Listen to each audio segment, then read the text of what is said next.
talk about eventually trying to do the steeplechase. Never got around to it, which I can't say I'm disappointed about. It is a brutal race, like you said.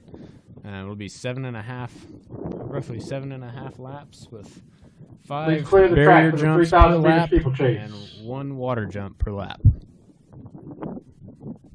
Once you see one person wipe out in steeple, that takes away most people's desire to attempt it.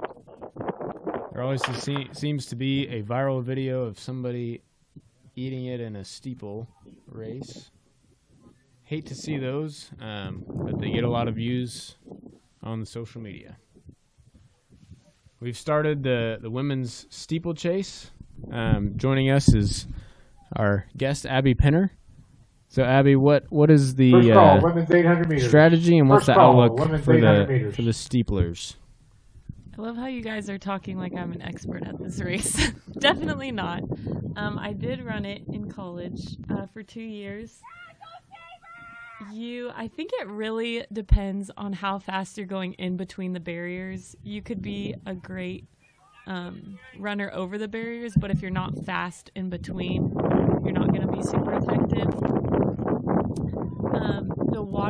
The water jump can be pretty intimidating, especially when it is not hot outside. You do not want to jump in that cold water. The girls are just they just went over their first barrier. Really good, like Olympic steeplechasers won't put their foot on the barriers. They'll just hurdle them. And you really have to attack the steeple. You cannot be like intimidated by it at all, which can be definitely scary. I'm going to come in at about 133 for 400 meters. I believe that's about a little under 12-minute pace for this race. You're coming to the first water barrier now. The leader attacking that water jump with some speed. And we'll see Sarah Dark from Tabor going through her first water jump. And this is her first steeplechase race. She's excited to try it. Looks like Serrano is taking the lead.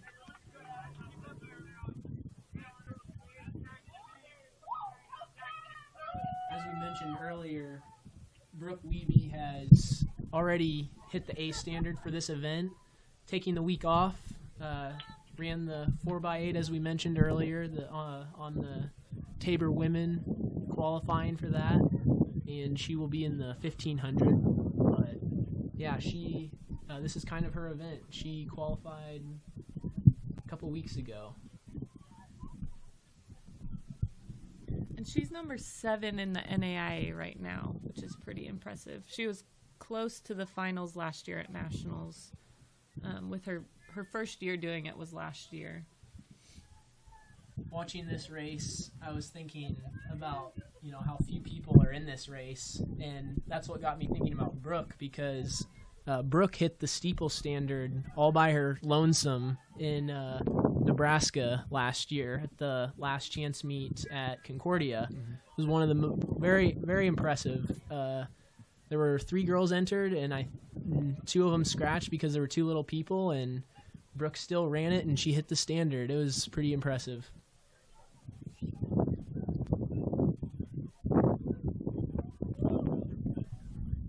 Now you can't see the water jump on the live stream, but the girls are all coming through. And on the water jump, you really want to keep running. It slows you down when you land on 2 feet, but it can kind of shock you a little bit when you're hitting the water and hitting the ground. Can be kind of jarring to your system. For those who haven't watched a steeplechase race before, it's a very unique event. You've got 5 very heavy barriers per lap to clear, and one of them has a water pit on the other side of it. So there's a pit on the other side of the barrier for the water pit, It's filled to the top with usually freezing cold water, and the athletes must jump over the barrier into the water pit, which is slanted down towards the barrier. And so once they hit the water, it's an uphill battle to clear the water pit. Yeah, it always did surprise me in practice when I would lie to myself about being able to run the steeple, trying the water jump without the water. And man, it really, like Toby said, it really does just shock your knees when you land, and having to do that 20 plus times in a race really takes a toll on the body.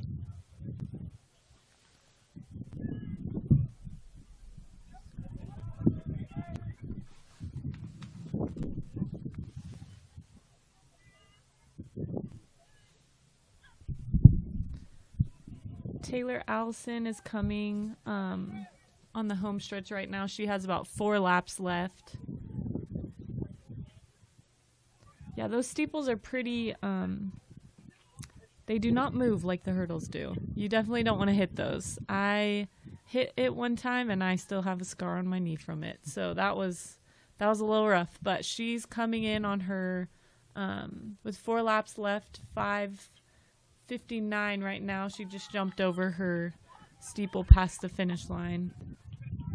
Andrea's coming down in front of us right now. She's going to come across the finish line around 6:20, and then Sarah Dark is right behind her.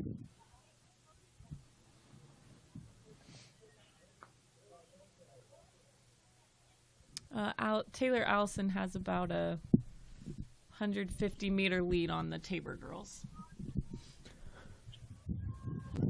While the girls are competing in the steeple, we'll give you a few field event results from the men's long jump earlier today.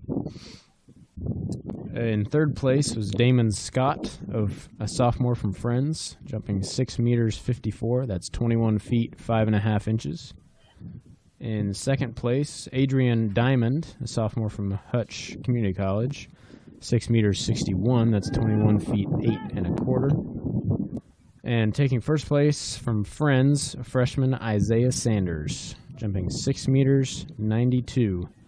That's 22 feet 8.5 inches, winning the men's long jump by over a foot. So Allison is also debuting in this 3,000 meter steeple chase. She has PR'd in the 800, the 1500, and the 5K in her last 3 meets.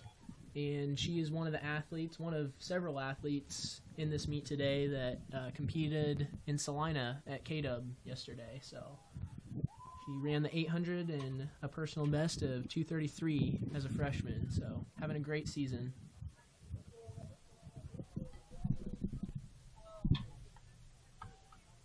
As the athlete, the leader, Taylor Allison, has about a little less than 3 laps to go.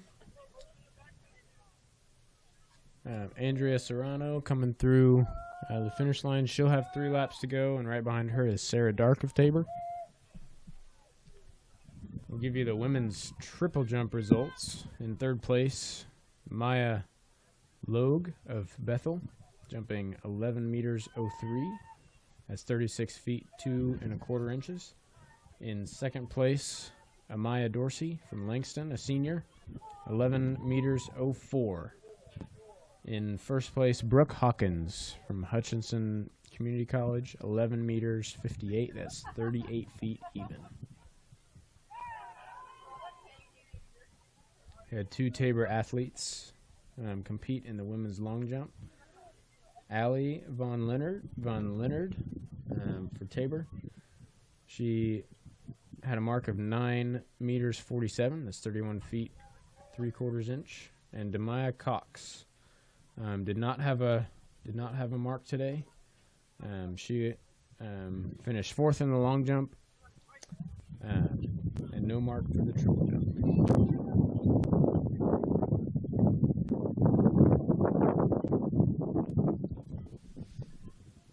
So Abby, as they're coming to the final legs of this steeple race, what's it like trying to finish a steeplechase race when you've already run 4, 5, 6 laps? You're jumping over all the barriers. What's it like trying to finish this race? Yeah, just keeping a positive mindset. I feel like was the best for me, of just like really still attacking the barriers even when your body's so tired. You start to see people put their foot on the barrier where they were hurdling them before. They might be just putting their foot on them now, trying to get over. You still want to keep your form, especially on the water jump, to keep Second going. call, women's 800 meter. Second call, women's 800 meter. The back, so trying to just pass as many people as I could before the finish. Trying to save a little bit for a kick. Because in steeple, you never really know if someone's going to fall and it could knock them out of the race, or so you just have to keep going. And yeah, I mean, you don't want people to fall, but it does help you if they do.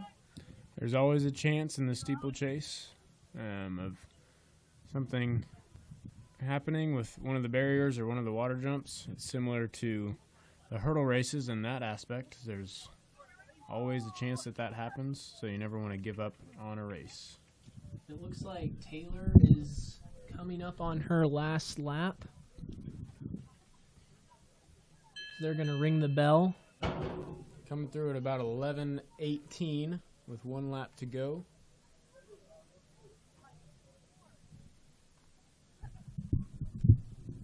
This is a hard race to run by yourself. So these girls are doing really good in the weather and just running by yourself. They're all doing really well mentally. We'll give the NAIA qualifying standards here as they finish. The leader comes with 1 lap to go. The NAIA A standard, 11:18 flat. NAIA B standard, 11:28 flat. Again, Brooke Wiebe of Tabor is already punched her ticket to nationals. 7th in the nation with an A standard qualification. Also a reminder, there will be no men's 3,000 meter steeplechase. So after the women's race, we will move on to the women's 800 meters. Allison Taylor was just finished her final water jump. She is coming around the turn to the finish line. Clock is at 12:38, 39, 40 as she finishes her last 100 meters. Andrea Serrano of Tabor and Sarah Dark of Tabor have about 300 and 350 meters to go, respectively. Allison Taylor finishing strong. Came across the line around 12:59, takes the win here at the Tabor College Invite Track Meet. That'll be 4 PRs and 4 meets for her. Really impressive stretch from Allison Tabor of Kansas Wesleyan, running under Coach Kyle Heiser and Garrett Young at Kansas Wesleyan in Salina.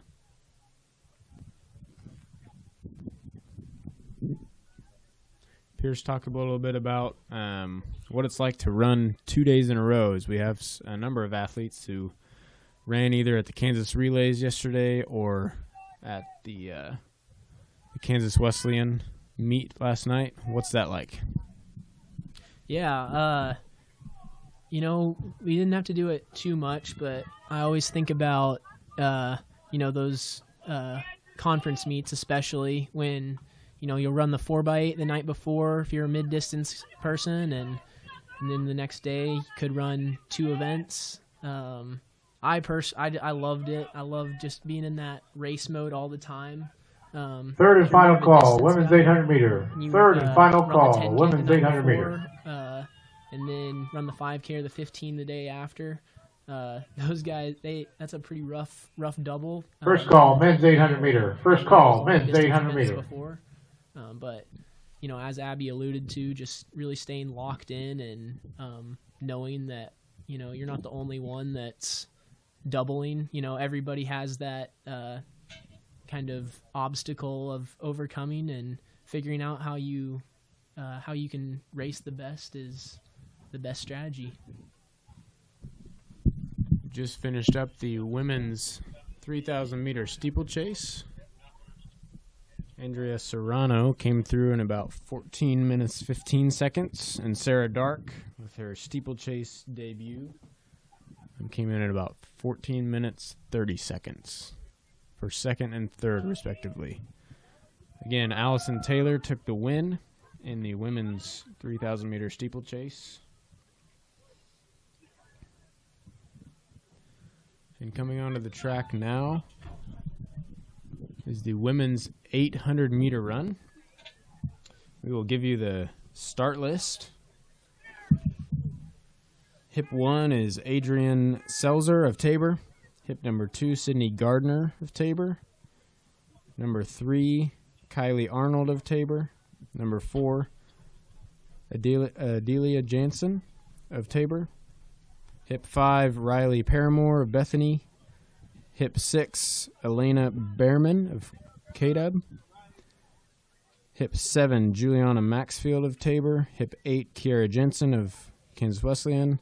Hip 9, Charlie Lind of Kansas Wesleyan. Hip 10, Maya White Eagle of Garden City Community College. Hip 11, Jocelyn Menares of Garden City.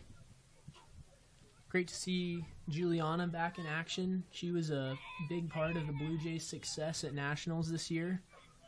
She has Cross. Yeah, and cross country.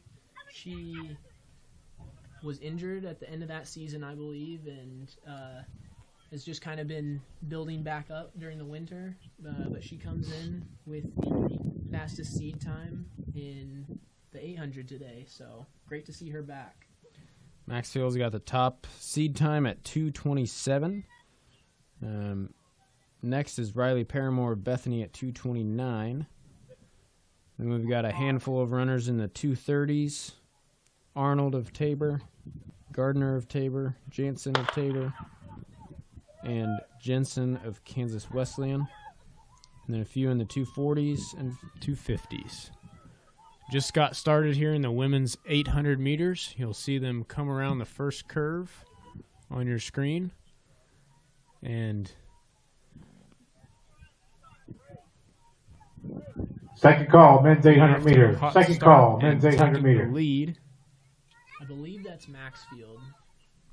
Juliana Maxfield taking the lead here at 200 meters. About 32 seconds. So First call, women's 4x100 meter relay. First call, women's 4x100 meter relay.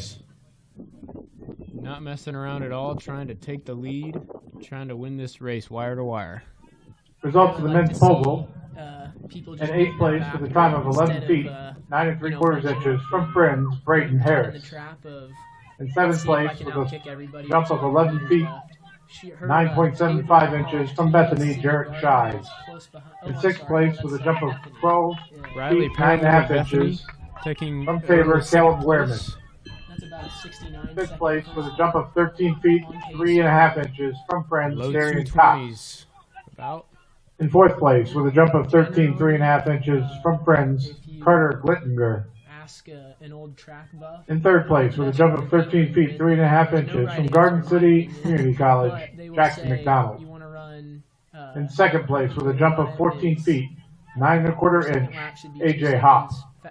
And the winner of the men's pole vault with a jump of 15 feet, 9 inches from Hutchinson Community College, Chris Johnson.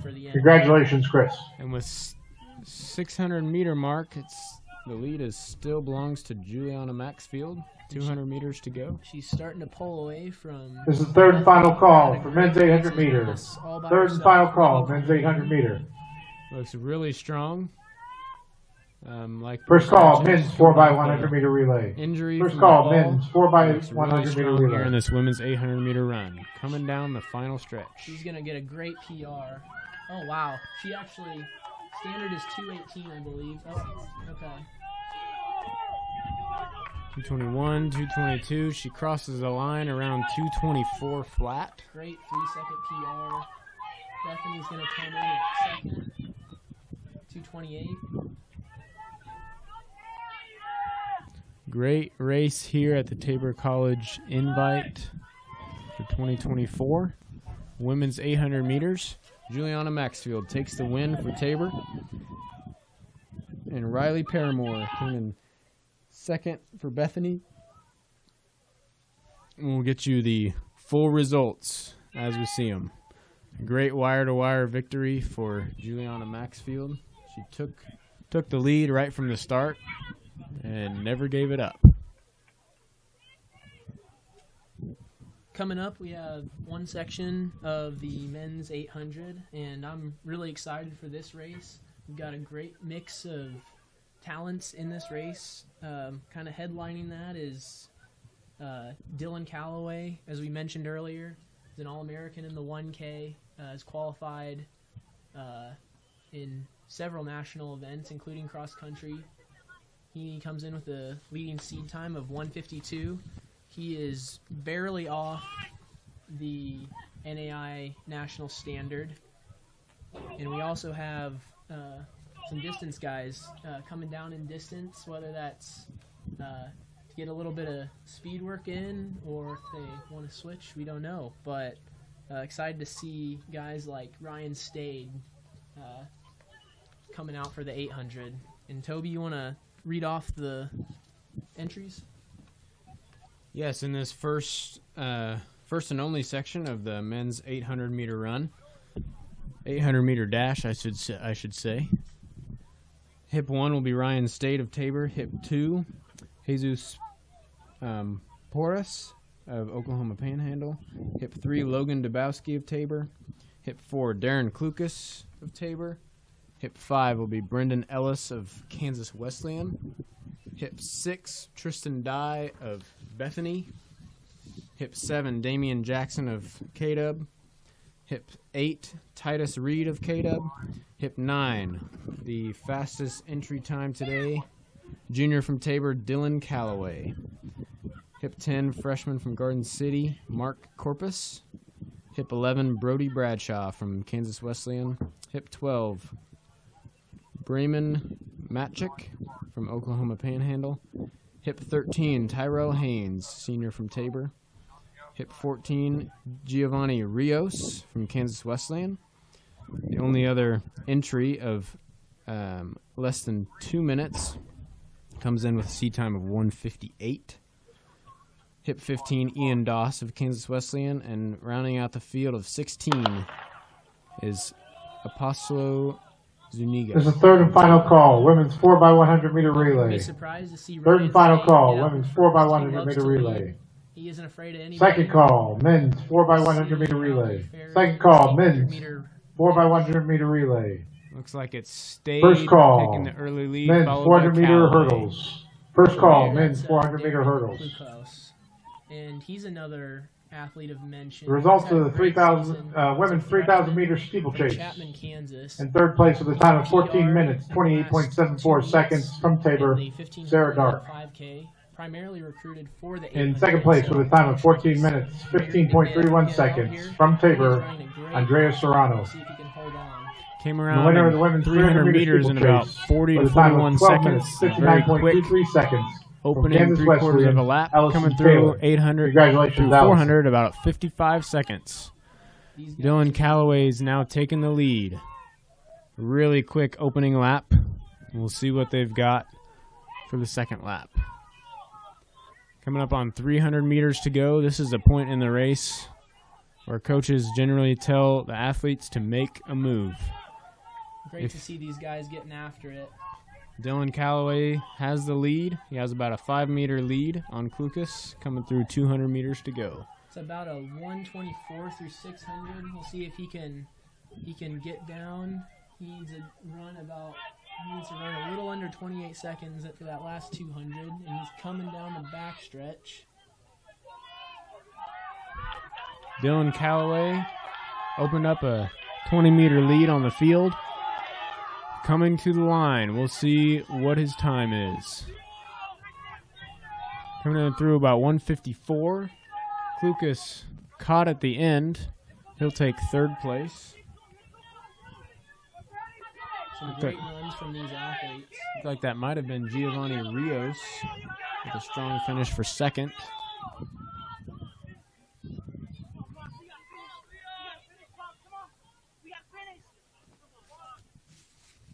We'll keep you updated on results, but it looks like we had 5 men under 2 minutes.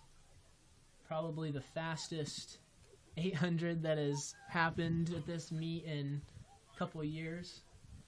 Great run, gentlemen.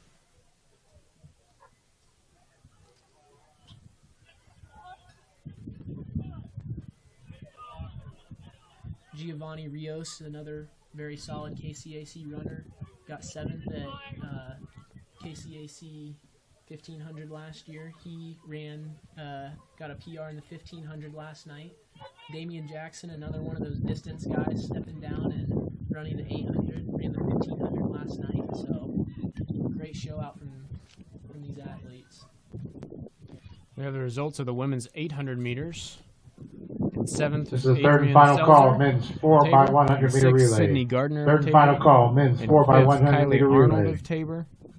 In 4th, Elena Behrman of Kansas Wesleyan. In 3rd, Kiara Jensen of Kansas Wesleyan.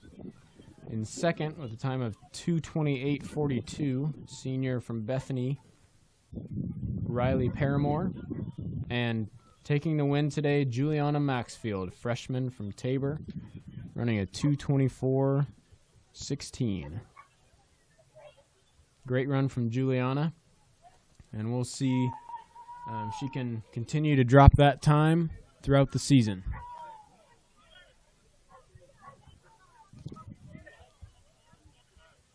Coming up, we got the women's and men's 4x1, followed by the men's and women's 400 meter hurdles. It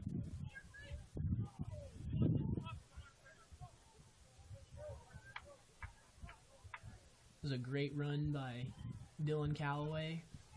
As I mentioned, I think that's one of the fastest 800s that's happened on this track in the last couple years.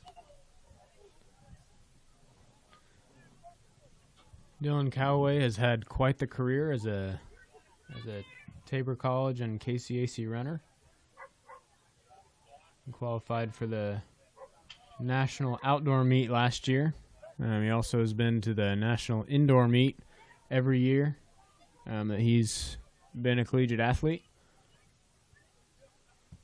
As mentioned earlier, he's an All-American in the 1,000 meter run indoors. And kind of like Brooke, his qualification last year in the men's 800 was a little bit improbable, and we went up to Hays, Kansas to try and snag a couple standards, and everybody was not having a very good day. And last event of the day, it was a Thursday meet, kind of windy. Everybody was pretty tired. It was the end of the season, and Dylan found a way to get the job done and ran 152 on a day where nobody else ran well. So he's just got a dog in him, and I'll be excited to see him hit that mark again.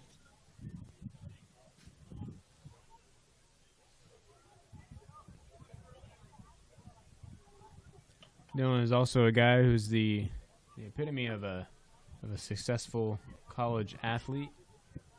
He came in as a freshman, recruited by Coach Rylan Hincher, running about 158, 159, 800, and has continued to improve over the course of his career.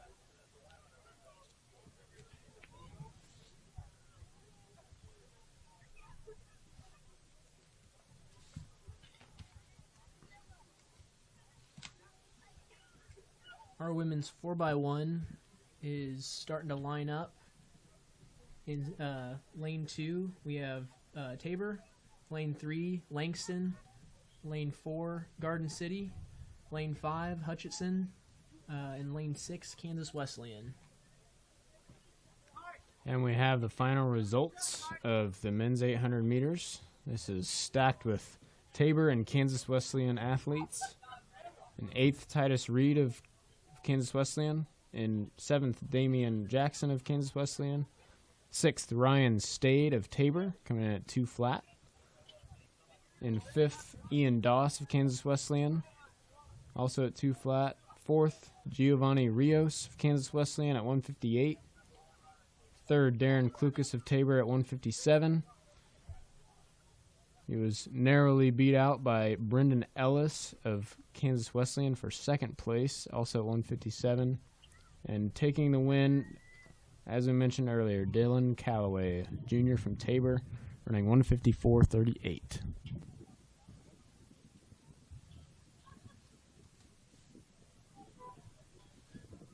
Future of Tabor looks very bright with the likes of Ryan Stade and Darren Klukas.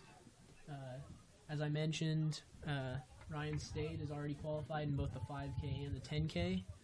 Darren Klukas has just improved over the season. He ran a personal best at Wash U in the 5K of 15:26, and just last week at Wichita State he ran 3:59 as a freshman. So a bright future ahead for those gentlemen. KCAC has really taken a step up in the last couple of years in terms of talent and competition. As we're getting ready to start the women's 4x100 meter race, we will bring you some results from earlier in the day in the field events. We'll go to the men's triple jump. In 3rd place was Kendall Caffey of Langston, 13 meters 31. That's 43 feet 8 inches. In 2nd, Carter Gittinger. All flags are white. 13 meters 44. That's 44 feet 1 1/4. And in 1st place, I'm not sure how to pronounce his name, a senior from Bethany, Kansas, 1384. I don't want to mess up the name, so I'm not even going to try. But you know who you are. Bethany, senior from Bethany, 1384. That's 45 feet 5 inches. Our women are in their blocks now.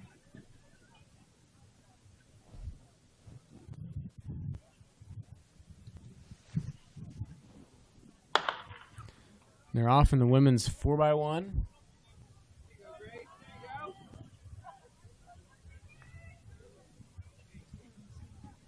The standards here for the NAIA: B standard 47.75, A standard 47.40.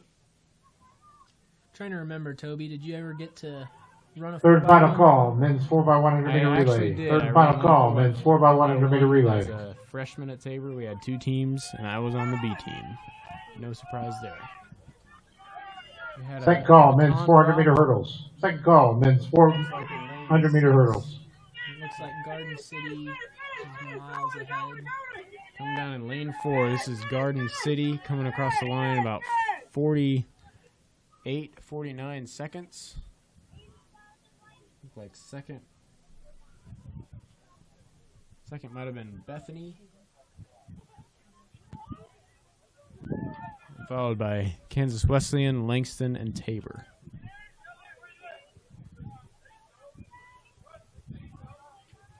In 1st place was Garden City. And we'll get you those results as they come in. Next up will be the men's 4x100 meter relay. In lane 2 will be Tabor. In lane 3, Langston. Lane 4, Hutchinson Community College. In lane 5, Garden City Community College. Results of the women's 800 meter. Lane 7, Bethany. In 8th place with a time of And I'm just now 2 minutes, 41.25 seconds from Garden City, Maya White showed Eagle. up In 7th place beginning this meet, so thanks to with the a time fans of for 2 coming out. minutes, 39.4 really seconds from appreciate Tabor, hearing you yell for Adrian us. Seltzer. We appreciate that. In 6th place with a time of 2 minutes, 33.97 seconds from Tabor, Sydney Gardner. You're In watching. 5th place with a time of 2 minutes, 32.03 seconds from Tabor, Kylie Arnold. Again, In we're 4th here place at with a the time of 2 minutes, 2024 Tabor 31.53 College seconds Invite track meet. from Kansas Wesleyan, Elena Berman. In third place with a time of 2 minutes, 30.94 seconds from Kansas Wesleyan, Kiara Jensen. In second place with a time of 2 minutes, 28.42 seconds from Bethany, Riley Paramore. And the winner of the women's 800 meters in a time of 2 minutes, 24.16 seconds from Tabor, Juliana Maxfield. Congratulations, Juliana. Halfway through the running event schedule. After the 4x1 relay, we will have the men's and then the women's 400 meter hurdles. After that will be the 400 meters, followed by the 100 meters. As a 400 meter hurdler myself, I'm really looking forward to this 400 meter hurdle races coming up. And we'll have those coming up after this men's 4x100 meter relay. Again, it's Tabor, Langston, Hutchinson, Garden City, Bethel, and Bethany.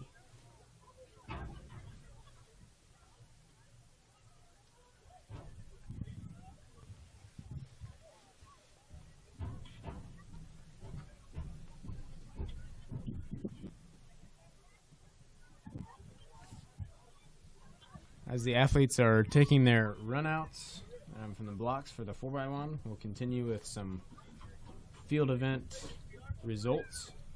From the women's shot put, in fifth, Sasha Washinger of Tabor, 11 meters 06. In fourth, Abby Green of Friends, 11 meters 55. In third, Carly Pedere from Ottawa, 11 meters 59. In second, Ayana Green from Hutchinson. And in first, taking the win today is Sierra Gray of Cali College, the throw of 13.96, winning the women's shot put by over 2 meters. That throw of 13.96 is 45 feet 9.5 inches.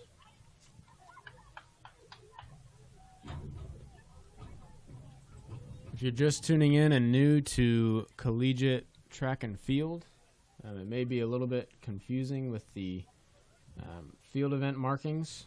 The collegiate ranks use meters for the track events and for the field events, whereas high school track events are in meters and field events are usually measured in feet. It's a little bit hard to get used to as you make the transition from spectating for high school track meets, when you make the transition to first call, women's 400 meter hurdles. First call, women's 400 meter hurdles. The measurements in meters and in feet from the field events.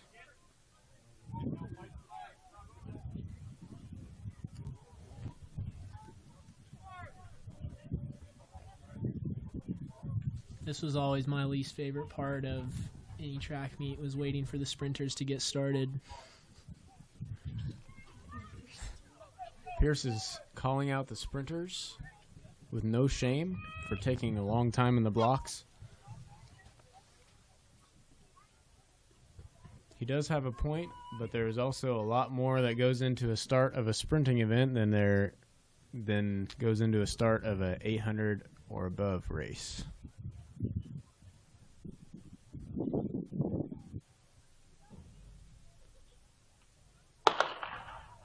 We are off. Just started the men's 4x100 meter relay.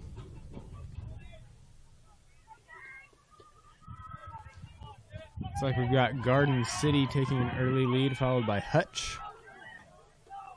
And on the inside in lane 3, that is Langston. Hutch handing off first at the second exchange as they come around the curve. I think we are going to have an exciting finish. They'll come into your view. Here down the home stretch, looks like it's Hutch right in front, followed by Garden City and Langston. Tabor in fourth. Great final leg from Hutch. Hutch coming in around 41 flat, followed by Garden City, Langston, Tabor, and Bethel. Brandon Geyer on the anchor for the Tabor 4x1. We'll see him in the 400 later today. Again, Hutchinson Hurdle hustlers, taking put the that 400 win. meter hurdles on the track, please.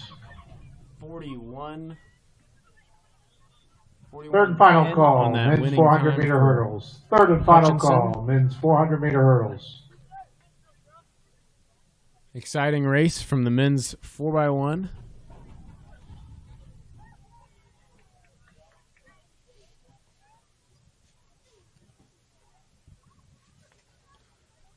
As we move on to the 400-meter hurdles, the hurdle hustlers will move the hurdles onto the track. Debatably, one of the hardest events in track and field. We already saw the 800, and now we'll see the other race in that conversation, 400-meter hurdles. As somebody who has run both of them, not me, as somebody who's run both of them, Toby, what can you say about the difference between the pain level and the strategy of the two? I get asked this question quite a bit. What's the hardest event in track and field? I'm obviously partial to the 400-meter hurdles. 400-meter hurdles. There's also the 800. There's also the steeplechase in that category, in that conversation. Obviously, the field events are different in nature from the running events. It's more of a mental challenge to stay ready for each attempt. I would say pole vault is one of the most difficult events skill-wise to master, as you're vaulting yourself 13, 14, 15 feet in the air. In terms of on the track, I would have to go with the 400-meter hurdles as the hardest event to do well in track. I would say, well, it's a nuanced conversation for sure, but I would say 400-meter hurdles and then 800 meters and steeplechase have to be right there with the 400-meter hurdles. As I mentioned, not many people can weigh into that conversation with the expertise that Toby has. Not a lot of people have run both the 400-meter hurdles and the 800. So for this race specifically, what are these athletes trying to do? Is it somewhat like a distance event where you kind of strategize on how to expend your energy, or is it just an all-out sprint? I would say it's different for the younger athletes as opposed to the veteran 400-meter hurdlers. A veteran of the 400-meter hurdles will start the race as if it's a 100-meter sprint, and they will kind of try to start off as fast as they can. They'll try to run fast but relaxed through the backstretch, through the 150 and 200 meter marks, and then they will try to hold their speed as best they can coming through the second turn and into the final stretch. I would say, for me, one of the most important things, and for any 400 hurdler for that matter, is the rhythm of your stride between the hurdles. It may look like there's a lot of space between each hurdle, but when you're running at a pace like a sprinting event, those hurdles come up on you fast, and so the rhythm in between the hurdles is one of the most important things, along with efficiency going over the barriers. So the veteran 400-meter hurdlers are able to have a consistent rhythm of strides in between each hurdle, and they'll be able to keep a consistent pace that way, and we'll be able to finish strong and expend as little energy as possible through the first half of the race and have something left. And correct me if I'm wrong, in college I remember you telling me about, and just watching you in college, you were able to, you looked so strong coming down the backstretch, like way stronger than the other athletes. But kind of what took you from good to great, good being qualifying for nationals, great being, becoming an All-American like you did your senior year?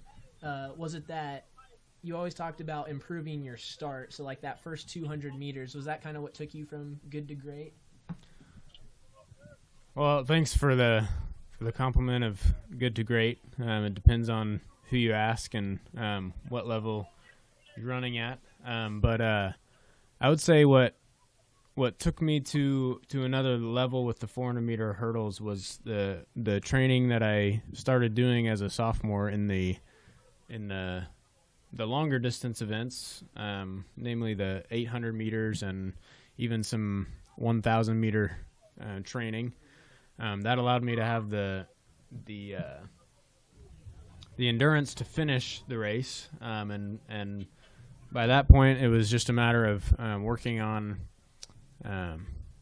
the first half of the 400 meter hurdle race and getting my technique and efficiency strong enough to have a good first 200 meters. So to answer your question, I would say the more mid-distance training kind of allowed me to have a base of endurance in order to go out hard at the beginning of the race and then have something left at the finish. Similar to the 110 meter hurdles and the 100 hurdles, this is another very unique event that you can be a mid-distance guy and run the 400 meter hurdles. You can be a sprinter and run the 400 meter hurdles. A lot of time, and you can be a 400 guy and run the 400 meter hurdles. What's kind of the stereotypical 400 meter hurdler, Toby? Well, like you said, it's a combination of a lot of things. Usually your short sprinters will struggle with the length and difficulty of the race. Clearing 10 barriers over the span of 400 meters is just difficult in itself. So the short sprinters usually will struggle to finish the race well, whereas your more mid-distance runners will struggle to have the speed to get out over the first 150 or 200 meters. I would say what it takes to be a 400 meter hurdler is a combination of speed, endurance, technique. Those three really are the name of the game for the 400 meter hurdles. It's a combination of those three and working hard in training. 400 meter hurdle workouts are pretty brutal. I've done many of those over my career. I've also done a lot of 800 workouts and those sort of things. So I would say that 400 meter hurdle workouts take the cake in terms of difficulty and exhaustion. Just the fact of clearing the hurdles as you're running nearly full speed is really tough. Another note on the 400 meter hurdles. For me, when I was running them, it was kind of odd that I kind of enjoyed running the 400 meter hurdles more than the open 400 or even the 800. With 10 barriers evenly spaced around 400 meters around the track, the hurdles kind of give you something to focus on as you complete the lap. So it kind of takes your mind off of how tired you are. Obviously, you're very exhausted when it comes down to the final meters of the race. But having those hurdles out in front of you kind of takes your mind off how tired you are, and you have to focus on your stepping coming to each hurdle, making sure you're on the right stride marks. And so that's kind of a unique aspect of the 400 meter hurdles. It's a little bit different than the short hurdle race in that the hurdles are far enough spaced out that you kind of have to think about your stride length and strides between each hurdle. In the short races, it's pretty self-explanatory. You're either 3-stepping or 4-stepping. But in the 400 hurdles, there's a lot of variance that can happen between the athletes in terms of how many strides they can take between the hurdles. So we'll see how these athletes Third and final call, tough women's race 400-meter hurdles. We'll have the men Third first. and final call, women's 400-meter hurdles. In lane 1, we'll have Sean Dennis. First call, women's 400 senior meters. From Friends. First call, women's 400 meters. Sean is a former Tabor College athlete. Actually, my former roommate as well. In lane 2, we'll have Braden Harris of Friends. In lane 3, Calvin Range of Bethany. In lane 4, the fastest seed time in the heat will be David Teed from Hutchinson. In lane 5, Noah Smucker of KC Smoke Track Club. Noah is at least he was a coach on the Bethany College staff. In lane 6, Roderick Barfield of Garden City. In lane 7, Cedric Wilson from Sterling. And in lane 8, James Lee from Bethany. The gun is off. The runners are going, and we have a scratch in lane 4. So the fastest seed time is from KC Smokes runner Noah Smucker. He's off to an early lead. Going over the third hurdle, third hurdle now, heading to the 4th. We got a lead on Roderick Barfield from Garden City. Who do you like the look of right now, Toby? Noah Smucker has a really third and final really call, nice women's rhythm 4x100 meter. hurdles. Correction. On the inside, also Third and Calvin final call, Range. women's 400 meter Looks hurdles. strong coming Third down final call, the final women's stretch. 400 meter hurdles. Noah Smucker has a slight lead on Range coming down the home stretch. In the last 30-meter sprint after the final hurdle to the finish line. He comes through in about 55 flat, followed by Range and Harris of Friends.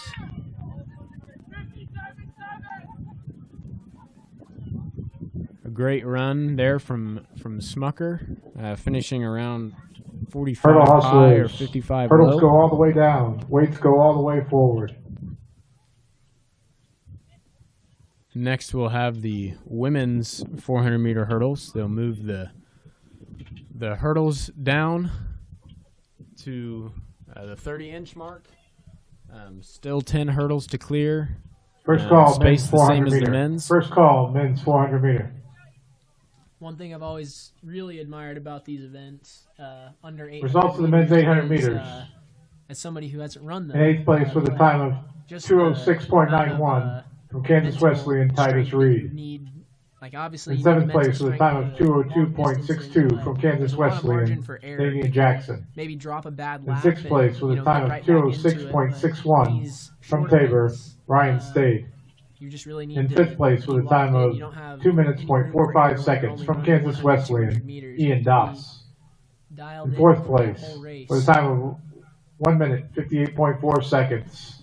That's really Giovanni true, Pierce. Rios. There's a lot going on. In 3rd and, place, especially a time of hurdle race like this. You've got a 157.66 lot from to think Tabor, about. You've Darian got your Klukas. block start. In 2nd place with a Think time of about reacting to the gun. 157.48 from Kansas You've got your Wesleyan, hurdle technique Brendan to Ellis. think about. You've got And the winner of the men's 800 meters with a time of 1 fastly minute, approaching. 54.38 And you seconds have to think from about Tabor College. keeping something in Dylan reserve for Calloway. the finish as well. Congratulations, There's Dylan. a lot going on mentally for a race like this. We'll have the women's 400-meter hurdles coming up in just a second. We'll have 2 sections. In the first section will be Hallie West of Kansas Wesleyan in lane 3. In lane 4 will be Abby Good of Oklahoma Panhandle. In lane 5 will be Jessa Lee of Sterling. And lane 6, Mary Parks of Bethany. Fastest seed time in this heat will be Abby Good of Oklahoma Panhandle. The seed time of 1:14.68. Again, we're here at the Tabor College Track Invitational. It's a pretty nice day for a track meet, if you're from Kansas anyway. maybe the East and West Coasters might not like Hurdles this are weather too set. much, but not much to complain about. It's about 54 degrees outside, very, very little wind, which is really good for these athletes. So hopefully we see some good times like we have already today. Second call, women's 400 meters. As we get ready to start this women's 400 meter hurdle race, we'll give you the results of the 4x100 meter relays. For the women's 4x1, fourth place, Tabor. Team of Leonard, Cox, Christensen, and Lowry. Time of 52.32 seconds. In third place was Langston. The team of Sarkeesian, Hill, Terry, and Amita. The time of 51:15. In second place, the Kansas Wesleyan, team of Connor, Floyd, Hanlon, and Rodingos. The time of 50.73. And taking the win today, Garden City Community College with a team of Taylor, Williams, Campbell, and Moultrie. In a time of 48:73.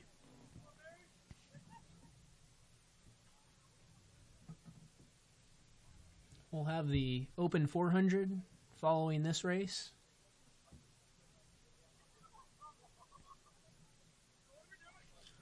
We'll just have one section of the women's Open 400 meters. We'll have three sections of the men's Open 400 meters. But up first, the section 1 of 2 of the women's 400 meter hurdles. We've got West, Good, Lee, and Parks.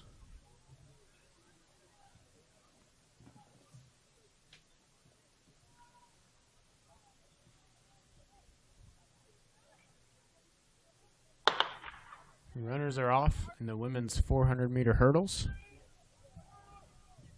Taking an early lead is Abby Good of Oklahoma Panhandle.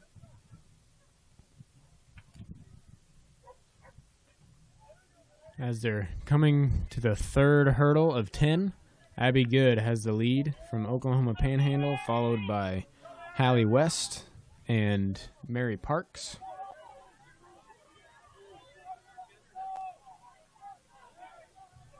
Coming to the 200 meter mark. This is usually a point in the race where the runners more inclined to the sprints will start to fade, and the runners more inclined to the mid-distance events will start to gain some ground.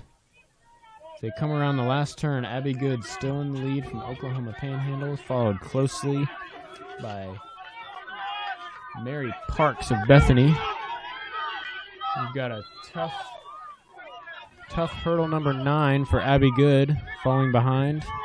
Looks like it'll be Mary Parks of Bethany that will take the win in this heat, about 1:13. Abby Good will be second. Jessa Lee from Sterling, third. And Hallie West will take fourth. We'll have the second heat of the women's 400 hurdles coming up in just a minute. Second call, men's 400 meters. Second call, men's 400 give meters. You the results of the men's 4x100 meter relay. In fifth, Bethel, team of Talavera, Hodge, Roper, and Henderson, 46 seconds 51.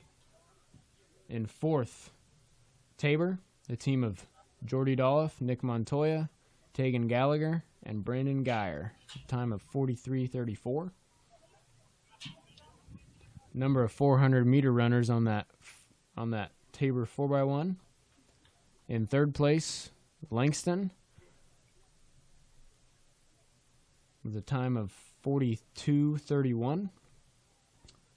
In second place, Garden City Community College, the team of Williams, Miles, Romero, and Lindsay, at 41:94. And taking first place today at the Tabor College Invite 400 meter relay for the men is Hutchinson Community College, team of Warren, Smith, Bronow, and Seamster, time of 41.1.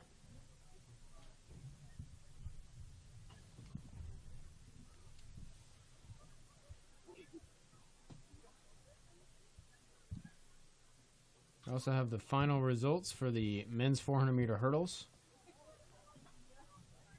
In 7th place, Sean Dennis of Friends at 65.71.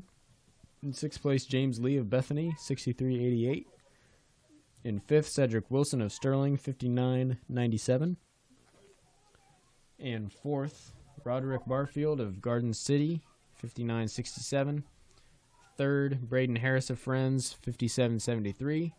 In 2nd, Calvin Range of Bethany, a senior, coming in at 55.97. And taking the win today, Noah Smucker, running for the KC Smoke Track Club, coming in at 55.27.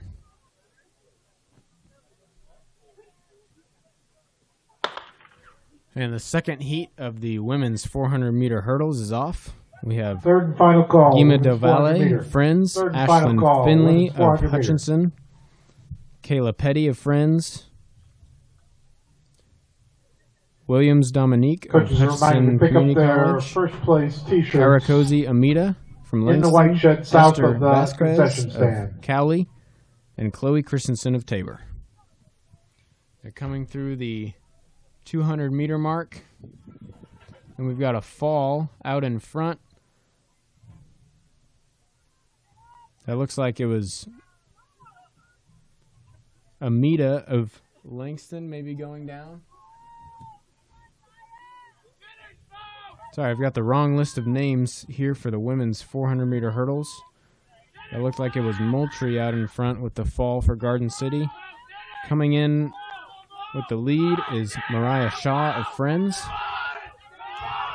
The second, Callie Kirshen, finishing for Wichita State. Third is going to be Taya Jackson of Friends.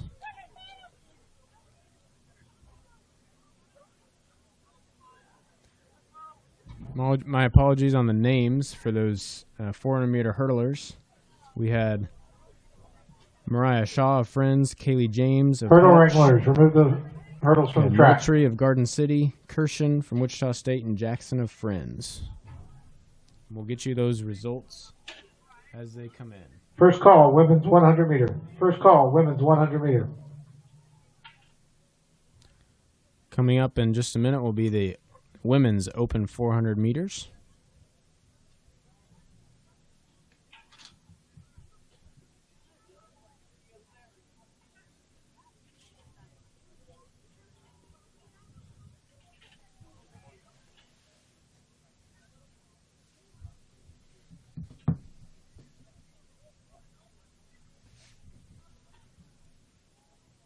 Thanks to our hurdle hustlers today for helping us clear the track. Third and final call, men's 400 meter. Third and final Good to see call, some men's fast 400 times meter. from the 400-meter hurdlers today. It's always tough to get out on the track and compete in a 400-meter hurdle race, especially when it's a little bit cooler and cloudy today. A great job from the 400-meter hurlers showing out today at the Tabor College Invite.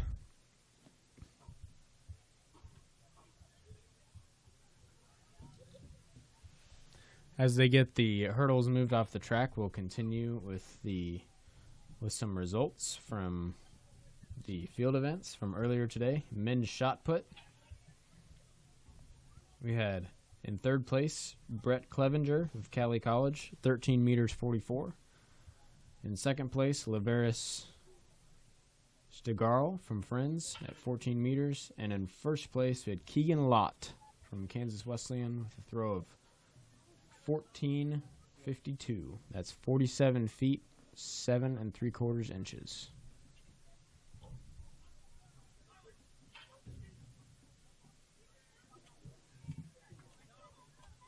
Also in the men's shot put from Tabor, coming in ninth, Caleb Wehrman, working to improve his shot put mark as he continues to compete in the multi-events.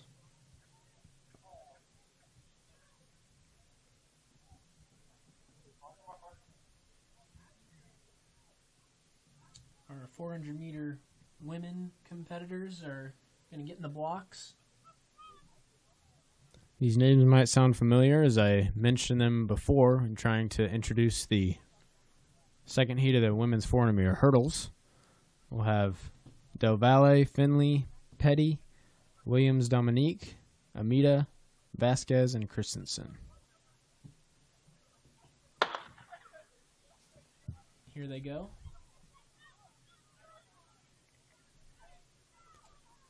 We were talking about the most painful races earlier in this broadcast, and I think the 400 might be a little bit of a sleeper on that list. I have to agree with you, Pierce. It's got to be up there in the top 5. Right about 250 is when you start to feel it. So they're coming around the curve. This looks like Kaylee James of Hutchinson has the lead, followed by Mariah Shaw of Friends.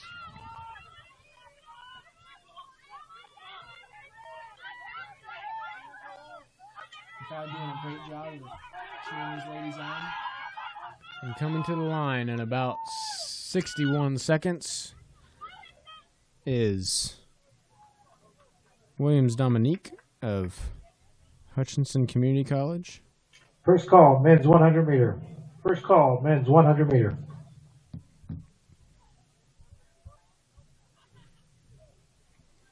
Again, Williams Dominique taking the win, freshman from Hutchinson Community College. She came in with the fastest seed time. We'll get you those results. There was just one section of the women's 400 meter. So we're going to move on to the men's 400 meter dash where there are 3 sections.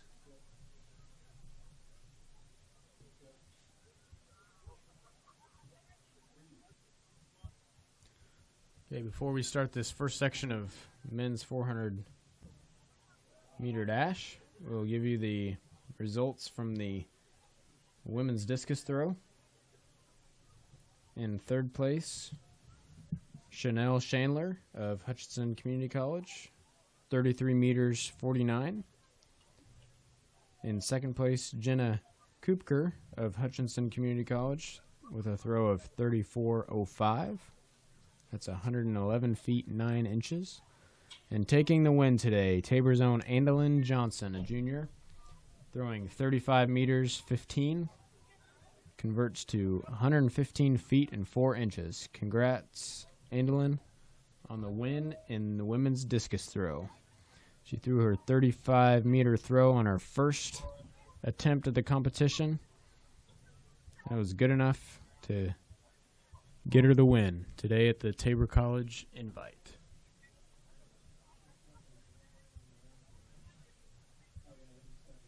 So Toby, you got to run a couple of these types of races in college every once in a while. What was kind of going through your mind when you were running the 400? Well, I was a little bit of an odd case in the 400-meter open race. My 400-meter hurdles time was unusually close in time to my 400 open time. For me, the challenge was always getting out fast enough. I would say for most 400-meter runners, the challenge is not getting out fast enough, but having enough left in the tank to finish.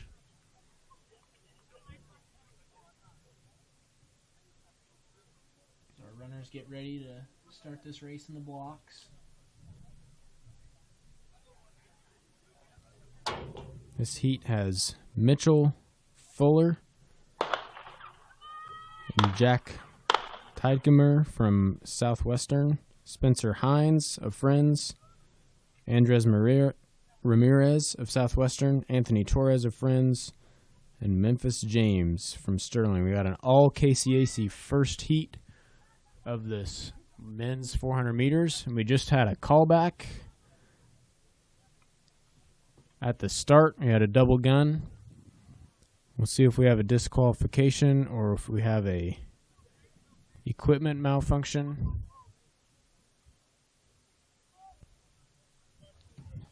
don't like to see those callbacks. Definitely throws the athletes off. How do you kind of deal with that as a runner when you have that callback? Yeah, it's tough. When you are warming up and preparing for the race, you're always kind of psyching yourself up for that gun to go off, trying to respond well to the gun and get out hard. So when there's a callback or a false start, it's always kind of a letdown, kind of drains the energy that you've been pumping yourself up with. So it's always difficult to regain that adrenaline to start the race a second time. So they're giving lane 1, Jordan Mitchell, a second chance at a run out here to get his blocks correct. And we'll have a second go at this opening section of the men's 400 meters. We'll have 3 sections of the men's 400. Looks like there's some really nice fast seed times in the second and third sections here of the men's 400. And the gun is up for this first section. And they're off on a clean start for this first section of the men's 400. Taking an early lead. Looks like it's Andres Ramirez of Southwestern. And now Spencer Hines of Friends takes the lead going into the backstretch. Coming up on the 200-meter mark. Results of the women's 4x100 meter relay. I think. In fourth place with time of 52.32. This is Spencer Hines Tabor. of Friends, followed In third by place with a time of 51.15. Andres Langston. Ramirez. In second place with a time of Southwestern. 50.73. Inside Kansas is Jordan Wesleyan. Mitchell of Ottawa. And the winner of the women's 4x100 meter relay with a Coming time down of into the home 48.73. Garden City. Congratulations. We got a strong finish here from Hines of Friends. He will take the win in the first heat, coming through at it. A solid 52 seconds. That's well under his seed time of 53.73. He should be happy with that time. Looks like it'll be a PR for Spencer Hines, taking the win in this first section of the men's 400 meters.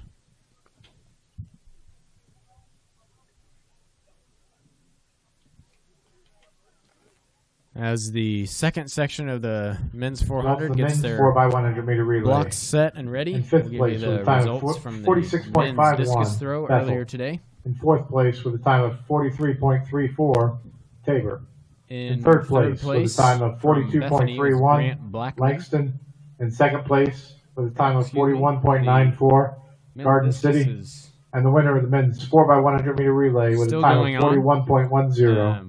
Hutchinson In Community that College. competition, we have Congratulations. Aspen Jolly of Oklahoma Panhandle, Xavier Starks of Oklahoma Panhandle, Grant Blackman and Zar DeBlusit from Bethany, Jared Cruz from Oklahoma Panhandle, Jordan Vasquez, Brian Adams, and Azuzul Dunlap, all from Bethany, Stephen Rogers of Langston, Braden Pratt, Bethany, and Caleb Wehrman of Tabor.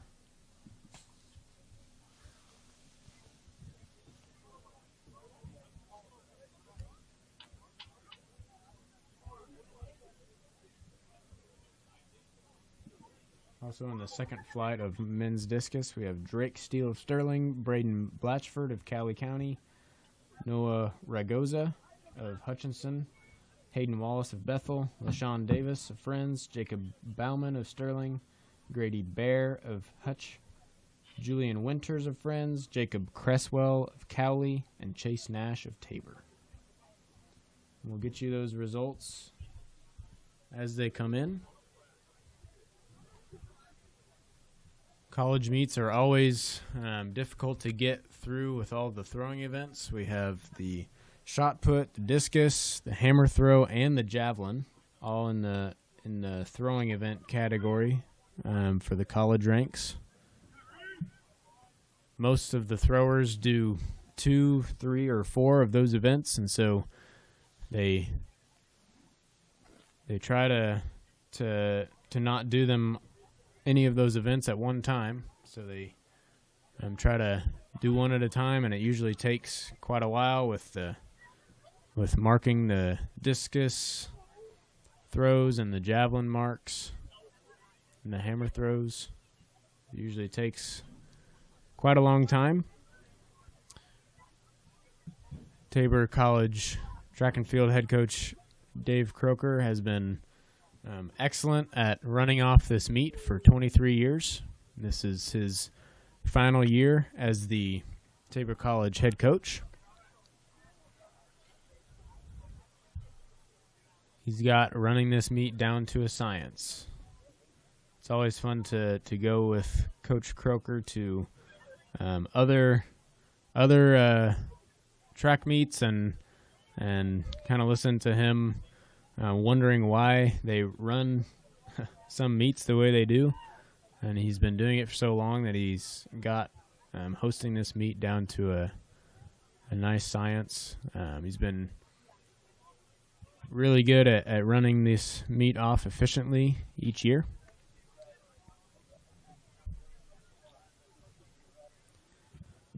We're coming up on the second section of the men's 400 meters. In this section, we'll have Sincere Dorval of Friends in lane 1. Lane 2, Nick Montoya of Tabor. Lane 3 is teammate Brandon Geyer of Tabor. Montoya and Geyer were both on the men's 4x1 earlier today. In lane 4, Grant Ware running unattached. In lane 5, Larry Johnson of Pratt Community College. In lane 6, Tegan Gallagher of Tabor, another 4x1 member from earlier today. Lane 7, Kyrie Marshall of Bethany. And lane 8, Javon Goodman of Friends. Fastest seed time in this heat comes from Grant Ware running unattached, seed time of 50.42. Followed closely by Larry Johnson of Pratt at 50.83 and Brandon Geyer of Tabor at 50.84. Runners are standing at their blocks. We should get a start soon.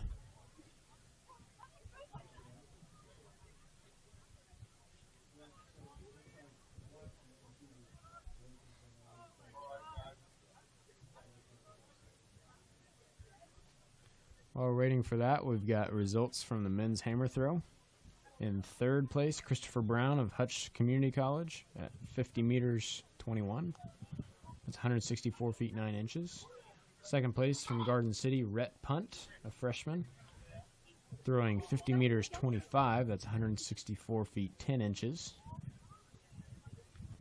And taking first place today at the Tabor College Invite is Julian Washington, a sophomore from Cali College, throwing 56 feet 6 centimeters. These guys are going to do their little routine and get in the blocks now. Each sprinter has their own certain routine for getting down into the blocks and preparing to react to the gun.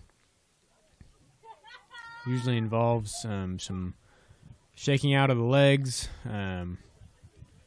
maybe some deep breaths, some stretching. And now they're off in the second section of the men's 400 meters. You know, we talked about the pain of the 400, but man, that first 200 meters, you feel like you're the fastest person in the world. Yeah, it's really important to run fast but efficient down this first backstretch of the 400. Taking an early lead here is Grant Ware, running unattached in lane 4. Coaches are reminded to pick up their event champion T-shirts in the white shed to the south of the concession stand before they leave. Also in lane 5 is Larry Johnson of Pratt. Grant Ware coming down with the lead. Coming up on his left is Brandon Geyer of Tabor. It's going to be a close finish.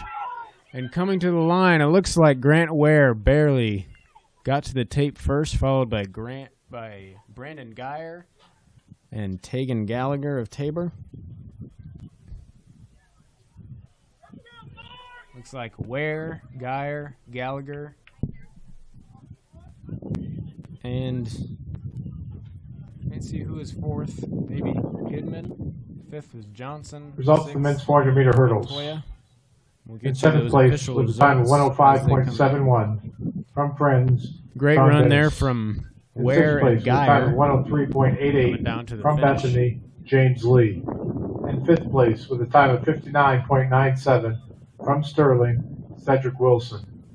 In fourth place with a time of 59.67 from Garden City, Roderick Barfield. In third place with a Ware time and of Geyer both coming in 57.73 at that from Friends, Braden finishing Harris. mark. In second place Times with a of time of 50 flat and some 55.97 from Bethany, Calvin Range. And the winner of the men's 400 meter hurdles with a time of 55.27 We'll move on to the from KC third Smoke section Track Club, Noah of the Smucker. men's 400 Congratulations, meters. Noah. In lane 1 is Kalon Namor of Hutchinson. Lane 2, Wyatt Johnson of Kansas Wesleyan. Lane 3, Marquez Cameron of Langston. Lane 4, Elisha Williams of Hutch. Lane 5, Kyle Telemarque of Hutchinson. Lane 6, Andrea Baker of Pratt. And lane 7, Omari Smith. Fastest seed time in this 400 meters. Oh, there's also lane 8, Isaac Branch, running for the Silverback Track Club in lane 8. Fastest seed time in this 400 section comes from Elisha Williams of Hutch Community College, coming in at 48:21. This is the third and final call, women's 100 meter. Third and final call, women's 100 meter. I believe the NAIA standard marks for the men's 400 are around 47 to 48 seconds.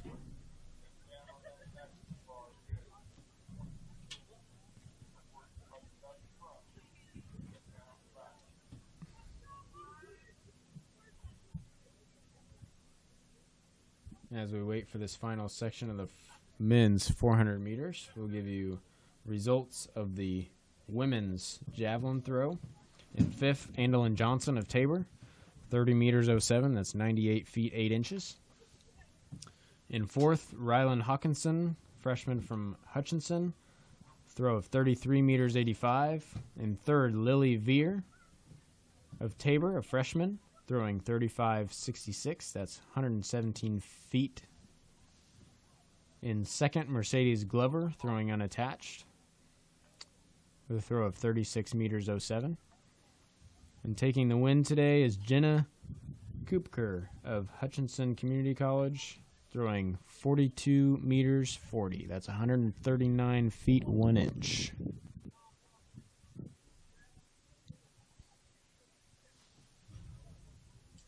Our runners will get in their blocks. In this final heat of the men's 400 meters, we have Namor, Johnson, Cameron, Williams, Telemaque, Baker, Smith, and Branch. Looks like we have a scratch in lane 2 from Wyatt Johnson. Got a nice stream of Hutchinson leading this 400-meter race. That's right, taking an early lead. The two runners from Hutchinson, Telemaque and Williams. And on the inside is also Marquez Cameron of Langston. They're looking very strong. We'll see if they can get under their PRs, maybe even dip under 48 seconds. This is Elisha Williams with the lead coming down the final stretch, followed by Telemaque. And he's going to win this heat. Elisha Williams in about 48 seconds. It'll be about 48 high, 49 low. Just dipped under 49. 48.85. 48.95 for Elisha Williams.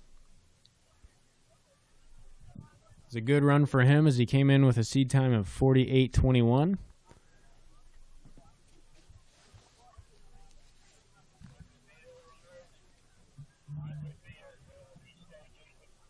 Good to see some fast times in the Results of the women's heats of the 400 meter 400 hurdles. meters.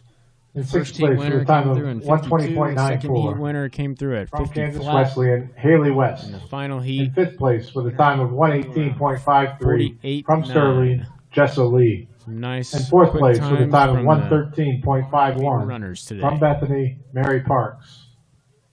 In third place with a time of 111.63. From Wichita State, Kaylee Kirshen.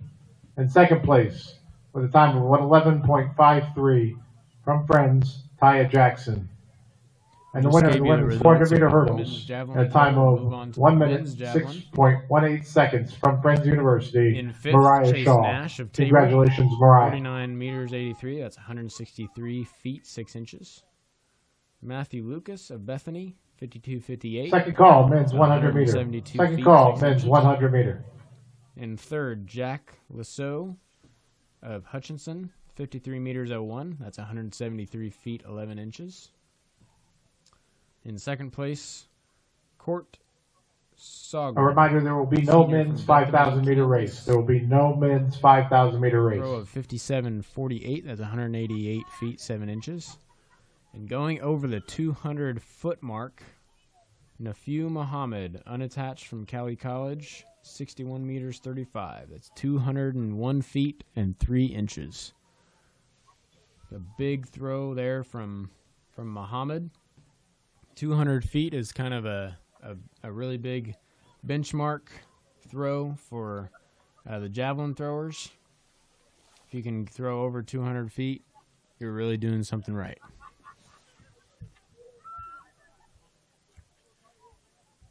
A little bit of downtime in between the 400-meter dash and the 100-meter dash. We got to honor Coach Dave Croker earlier at the beginning of the meet. And Blue Jay fans, yesterday the women's 4x800 meter relay team ran in the KU relays, in the last couple decades, finishing second with a time of 9.29. Next year, The women's as 4x800 meter relay team has the third fastest time in the NAIA this year. Coach Croker was the coach for both Pierce and I, all of our years on the track and field team. We can both attest to the great leadership that he provided as the leader of our track program. Coach Croker was always focused on recruiting a full team and trying to fill all the events as best he could. Trying to really focus on the team concept of track and field and going for high finishes in the conference meets. Experienced a number of years of sustained success over the last 5 to 6 years. Over the years of 2021, 2022, the men's team had This is the first call, really high women's finishes. 1,500 meter. First call, In women's the 1,500 indoor meter. and outdoor conference meets, the highest finishes since the early 2010s.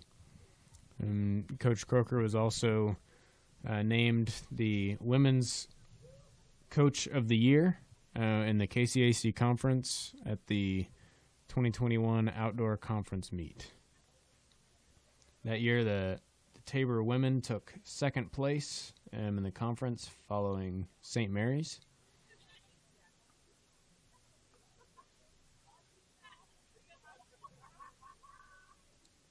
Croker also oversaw some really great teams in the early 2010s in the history of Tabor track and field.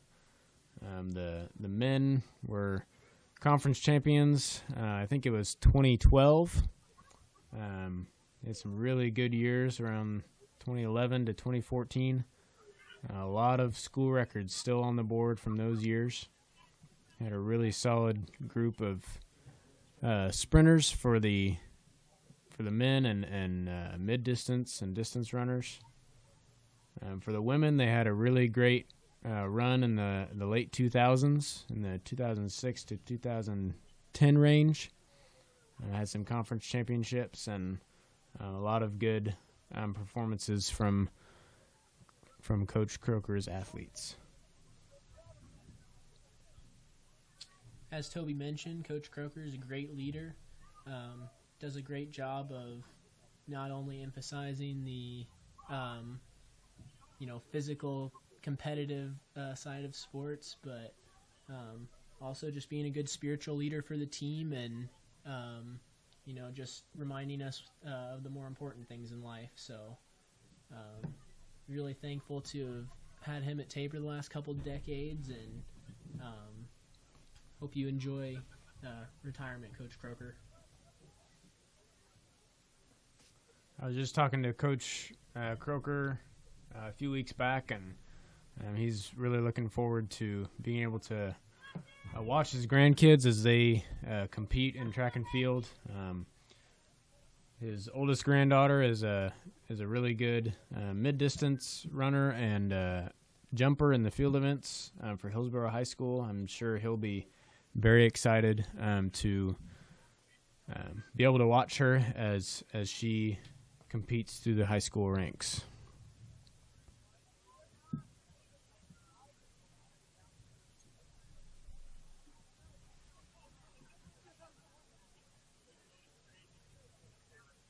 We are nearing the start of the women's 100-meter dash. In this first section, we have in lane 1, Daisy Hernandez of Bethany. In lane 2, Mahaley Belimer of Cali College. In lane 3, Kayla Whitaker of Ottawa. In lane 4, Nubia Coney of Hutchinson. Lane 5, Tashayla Meyer, Hutch. In lane 6, Hope Kirshen of Hutch. Lane 7, Dia Murillo of Oklahoma Panhandle. And lane 8, Makisha Wilson of Southwestern. And it looks like that is Nubia Coney of Hutchinson Community College taking the win in this first section of the women's. This is third and final call, men's 100 meter. Third and final call, men's 100 meter.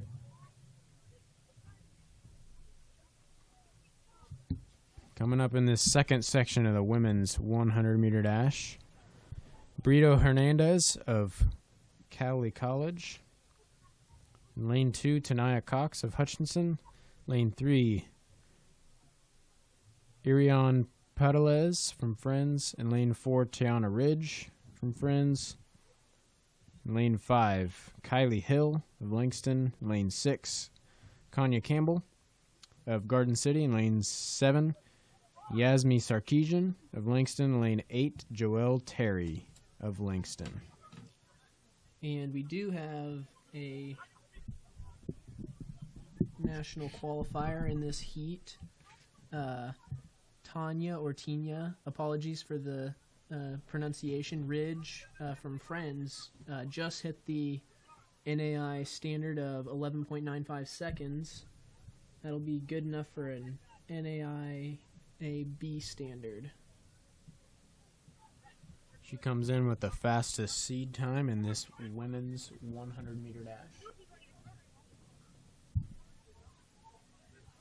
And we have only 2 KCAC athletes in this section, both from Friends.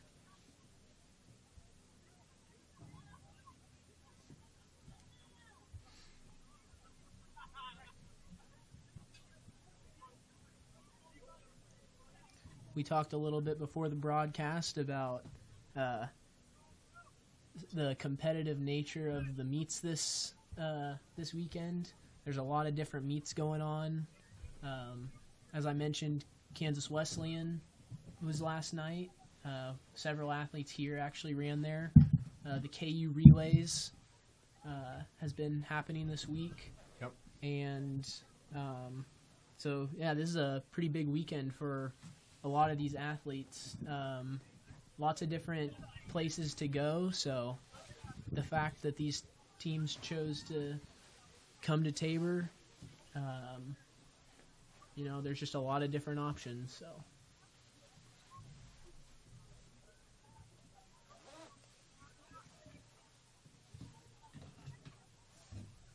it is important to note that the number of teams and number of athletes has dropped a little bit in the last couple years of coming to this Tabor College Invitational. We Pierce and I both remember, in April of 2021, this Tabor College Invitational had about 30 schools come. There was over 100 entries in the men's 100 meters and the men's 200 meters. There was just a lot of athletes competing. It was a really great day weather-wise that day too.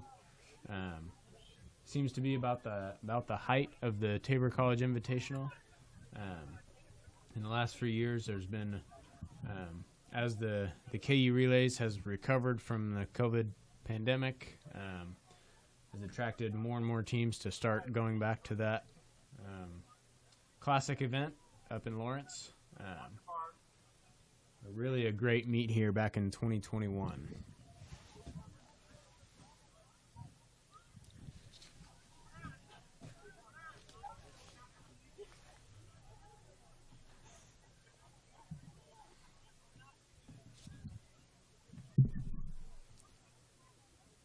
As you mentioned, yeah, it is crazy to think about how good the weather was that year. And our runners are starting.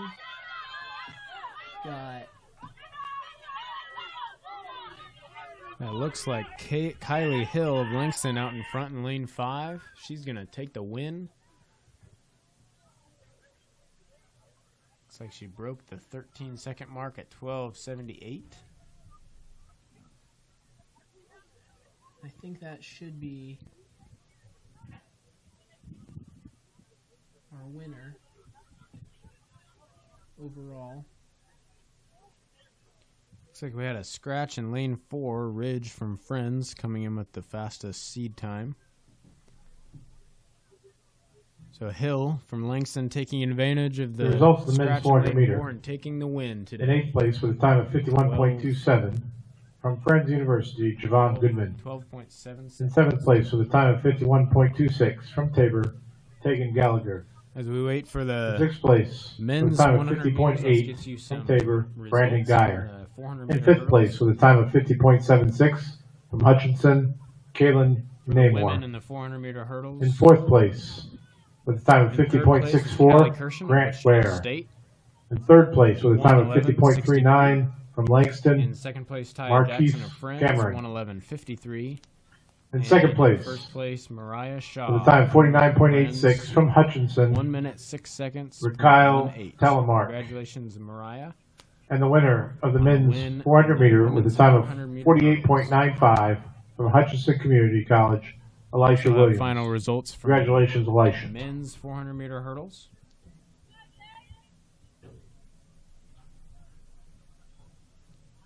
In 7th place, Sean Dennis, senior from Friends, 65.71. In 6th, James Lee from Bethany, 63.88. 5th place was Cedric Wilsons from Sterling, 59.97. And Roderick Barfield from Garden City, 59.67. And 3rd, Braden Harrison. Results for the men's discus. In 8th place with a throw of 129 feet from Tabor, Joshua Garcia. In 7th place with a throw of 130 feet 5 inches from Friends, Tavarius Myart. In 6th place with a time of 131.10 from Kansas Wesleyan, Simeon Fagai. In 5th place with a time of 130 with a throw of 132 feet 2 inches from Friends, Jaden Rozier. In 4th place with a throw of 134 feet 9 inches from Garden City, Rhett Punt. In 3rd place with a throw of 143 feet 3 inches from Kansas Wesleyan, Keegan Lott. In 2nd place with a throw of 152 feet 8 inches from Friends, Laverius Stigirl. And the winner of the men's discus with a throw of 154 feet 8 inches from Hutchinson Community College, Christopher Brown. Congratulations, Christopher.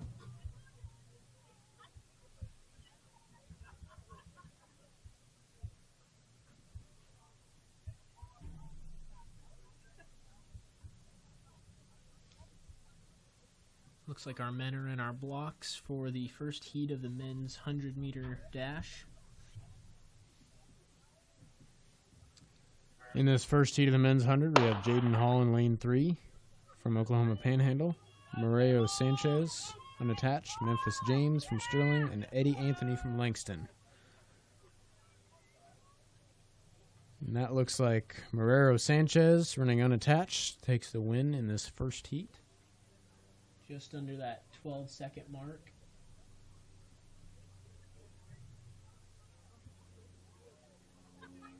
And it looks like that was Jaden Hall, my apologies, from Oklahoma Panhandle. Second call, women's 1500 meter.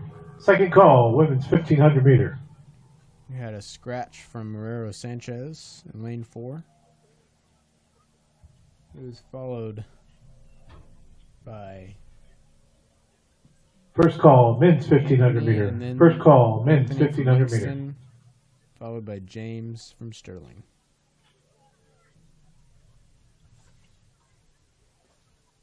Sorry, is Sanchez coming in third in that heat?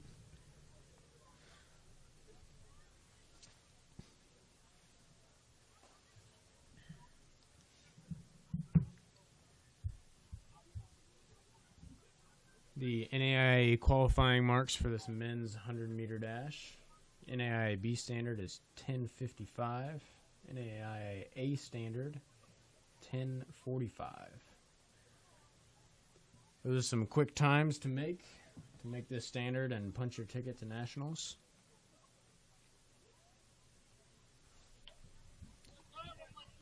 We've got 4 sections of this men's 100 meters. In the final section, we'll have a number of seed times under 11 seconds, and we'll see if any of the athletes can punch their ticket to the national meet. There's also a lot of junior college competitors in the final heat, so we'll see if they can improve their times as they move towards the junior college nationals.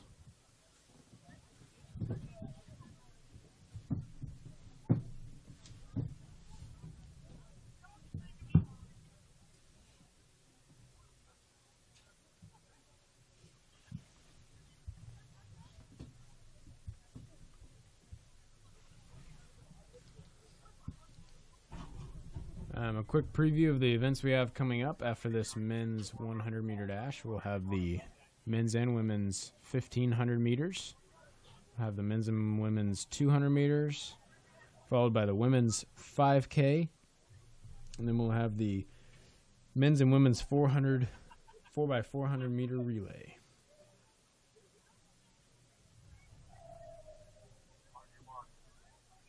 Runners are going to get in their blocks now. The second heat of the men's 100-meter dash. Garcia of Bethany in lane 1. Ashley of Langston in lane 2.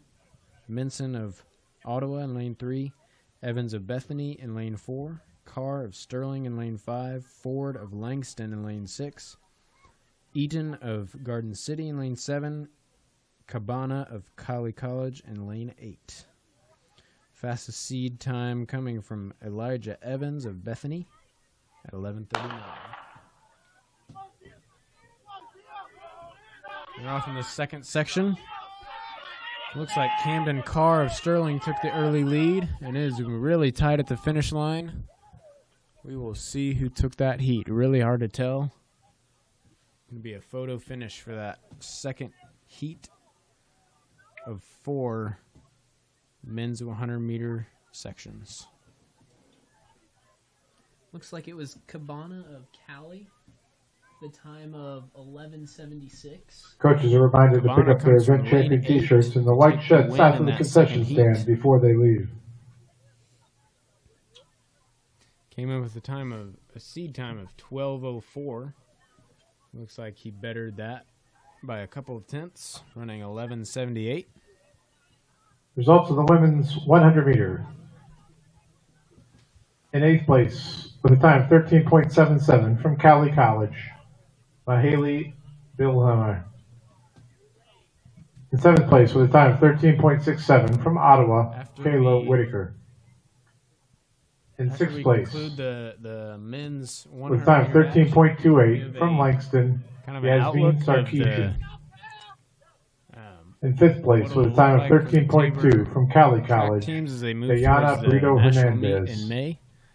At Indiana In Wesleyan fourth place with a time of University, Indiana. 13.19 from Hutchinson to Nia Cox. Preview for you who has In qualified third place with a time of 13.05, and who Nubia are Coney. looking to punch their ticket. In second place with a time of 12.96 from Garden City, Kenya Campbell.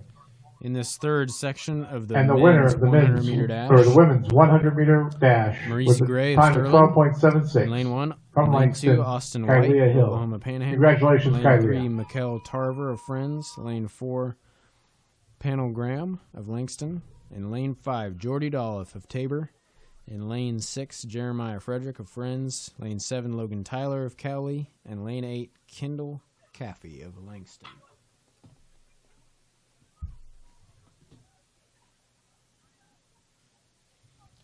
Freshman Jordy Dolph of Tabor coming in with the second fastest seed time in this heat at 11:18. Top time in this heat is Graham Pennell of Langston at 11:08.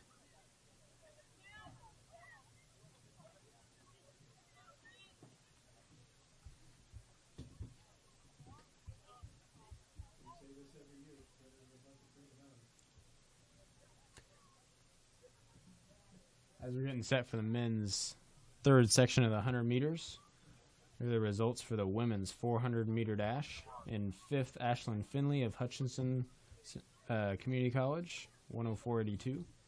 In fourth, Esther Vasquez of Cali, 63.96. In third, Chloe Christensen of Tabor, 63.94. Second, Kayla Petty of Friends, 62.04. And in first, Kamisha Williams Dominique, a freshman from Hutchinson, time of 61.04. And this third section has just gotten in their blocks. Gun's about to go off. And they're off to a fast start in this third section. Looks like Mikkel Tarver of Friends took the early lead, and it's going to be a tight finish between Tarver, Dolph, and Jeremiah Frederick of Friends. Looks like Frederick takes the win, followed by Tarver and Dolph. Nice quick time of 11:21 to take that third section. This third and final call, women's We'll 1500 have the meter. third and final call, section women's coming up 1500 here of meter. the men's 100-meter dash.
Our fourth section of the men's 100 is just about underway as our runners get in their blocks. In this section, we've got Isaiah Sanders of Friends in lane 1 and lane 2, Gerard Lindsay of Garden City. In 3, DeQuan Williams of Garden City. Lane 4, Ezekiel Seamster of Hutch. Lane 5, Gabriel Lane of Langston. Lane 6, Trenton Bronow of Hutchinson. Lane 7, Jacob Romero of Garden City. And lane 8, Gabriel Ogundanai of Langston. Off to a quick start. That looks like Ezekiel Seamster of Hutch taking the win. And that'll be a very quick time. We'll look at the results. 10:51 for Seamster of Hutchinson, followed by Gabriel Lane of Langston. In 10:71. We'll get those final results to you as we get them. Second call, men's 1500 meter. Second call, men's 1500 meter.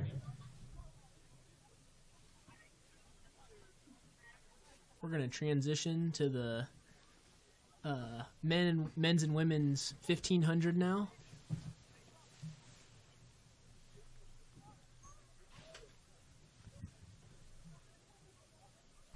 As we move the start line from the 100-meter start over to the 1500, we'll give you the start list. We're also going to preview the Tabor team outlook for the national meet coming up in May. In this first section of the women's 1500, this should be a very fast section. Hip 1, Brooke Wiebe of Tabor. I've mentioned her before with the qualifying time in the steeplechase, also part of that record-breaking 4x800 meter relay at Kansas Relays yesterday. Hip 2, Kylie Arnold of Tabor. Hip 3, Sonia Zimmerman of Tabor. Hip 4, Aubrey Bonner of Tabor. Hip 5, Adrienne Selzer of Tabor. Hip 6, Hannah Grover of Tabor. Hip 7, Antonina Jackson, or Jakowiak from Friends. Hip 8 is Catley from Friends. Hip 9, Menares from Garden City. Hip 10, Maxfield. She won the Open 800 earlier today from Tabor, Juliana Maxfield. Hip 11, Sydney Gardner from Tabor. Hip 12, Adelia Jansen from Tabor. Hip 13, Danielle Allison from Tabor, also part of that record-breaking 4x8 yesterday at Kansas Relays. Hip 14, Janie Perico of Sterling. Hip 15, Madison Ehrlich of Kansas Wesleyan. Hip 16, Lena Rodriguez from Sterling. Got a very deep field today.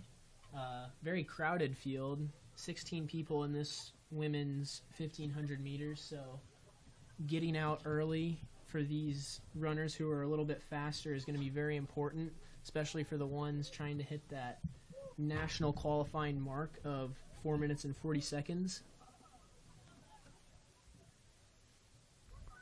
As Pierce mentioned, the 4:40 mark is the B standard. The A standard will be 4:36. We've got a number of runners that are within striking distance. Third and final call, in men's their 1500 meters. Third and final call, men's 1500 runners are meters. off, starting down the backstretch of this women's 1500 meters. If these women are wanting to hit that B standard, they're going to need to be running about 73 second laps, I believe. We will see if this turns First into call, a women's 200 meter. First call, women's 200 meter. They're going to really go for that standard that many of these runners are capable of. Looks like we have a pacer in front and followed by results from the women's hammer throw. Brooke Wiebe in 8th place with a throw of 125 feet 7 inches from Cali College, Brianna Lee. In 7th place with a throw of 129 feet 4 inches from Hutchinson, Emily Schweitzer. In 6th place with a throw of 133 feet 4 inches from Tabor, Anderlyn Johnson. these runners are going to In fifth place with a throw of 136 feet 3 inches from Hutchinson, Haley Burke. In fourth Thanks place for with those a throw of pacing notes, Pierce, 139 on this feet 1 inch 1500.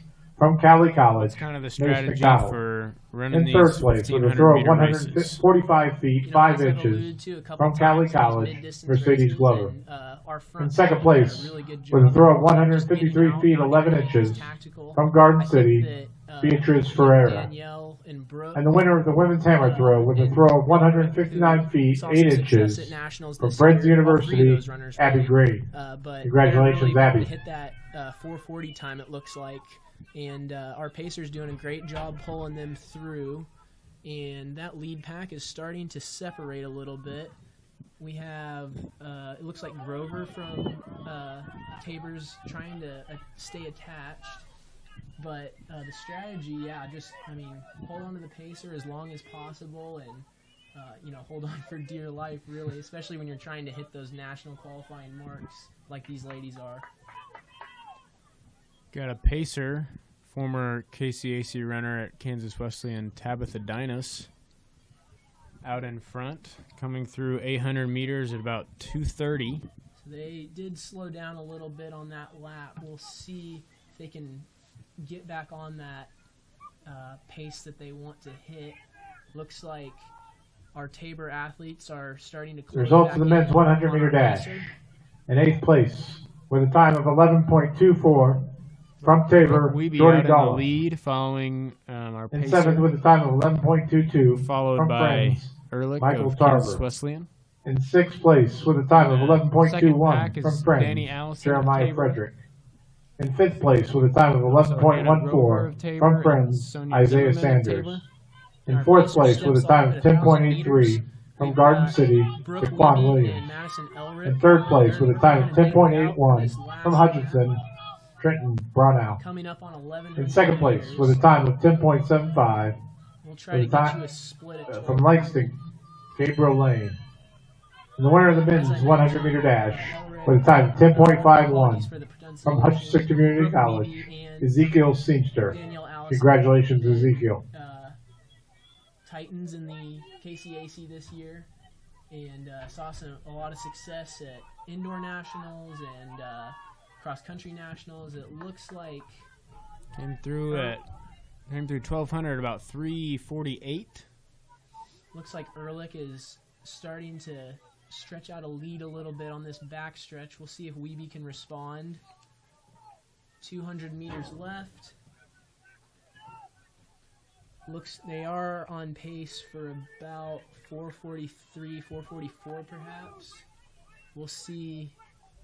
Going to need a quick closing time in the last 150 to hit that standard.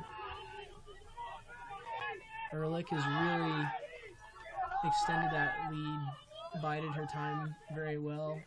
Great finish from both her and Wiebe. Looks like they're going to barely miss the standard time here, coming through at 4:42. And Brooke Wiebe coming through at 4:45. A nice PR for, I think, both athletes. And then Grover's going to get third, it looks like. Followed by Zimmerman coming through in 4th. Aubrey Bonner of Tabor will come through in 6th. Danielle Allison will come through in 7th. She really fell off that qualifying pace. Sometimes when you're setting out to make a qualifying standard, sometimes you just sometimes it's not the day to do it. Looks like that might have been the case for Danny, and Brooke really went after it with Madison there from Kansas Wesleyan. Really good times there from those ladies.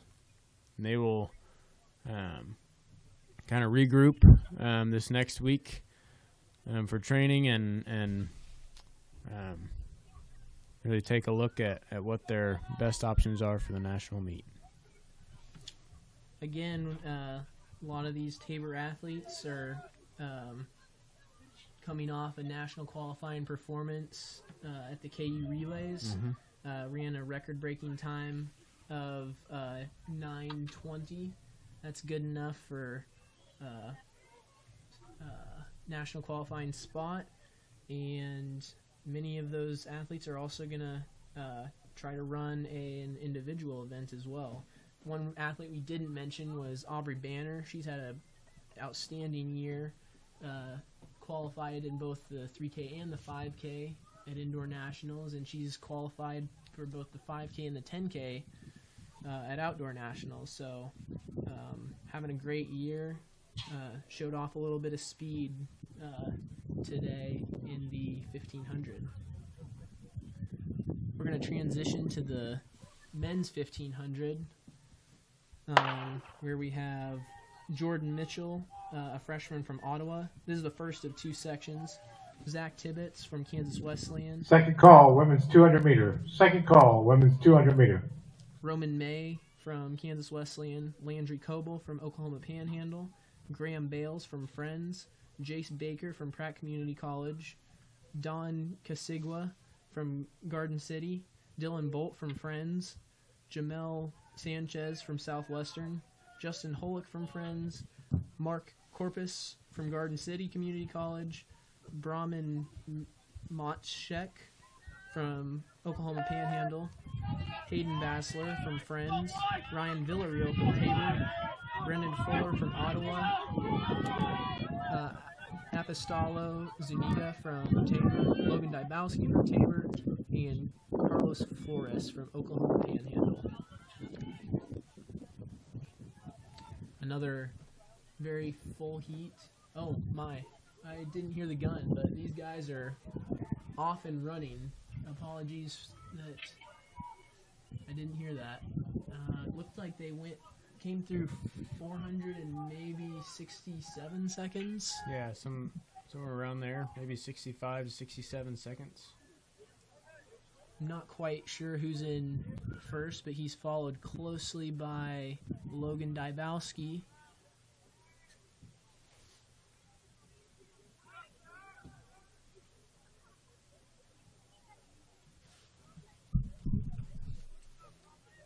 These guys have really spread the... Oh, that's a Kansas Wesleyan athlete. Coming up on 700 meters right now. That might be Tibbetts, perhaps. Tibbetts has the fastest seed time in this section.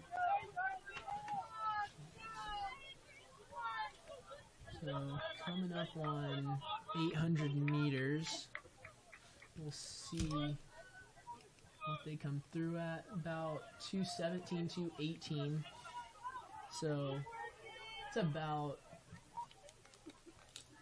about a 420, I believe, for 1,500 meters.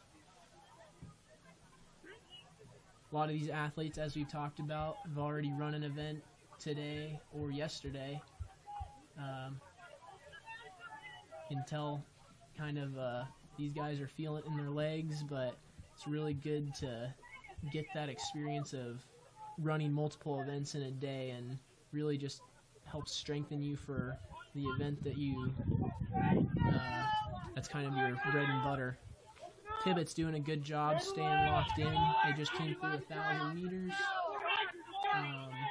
Looks like the pace has dropped a little bit, but let's see if these guys can throw down a fast last lap as we hear the bell. Very spread out race. A lot of athletes in this one. We'll have a second section of the men's 1,500 meters coming up. Tibbetts comes through at about 3:29.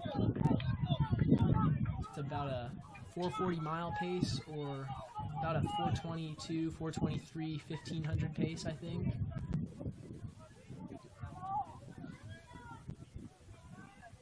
$200 left for Tibbetts. See if any of the backpack can challenge him. Dybowski has fallen to 4th place.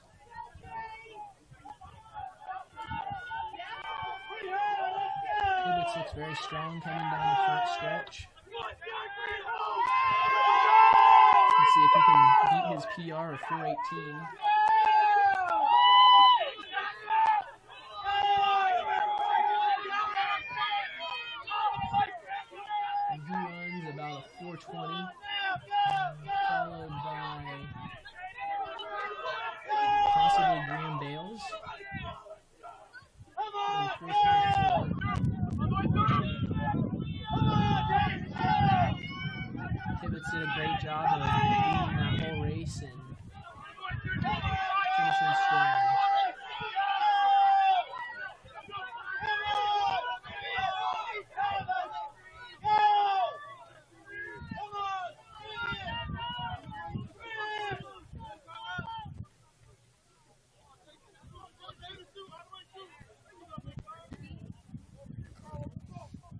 Coming up is the second section of the men's 1500.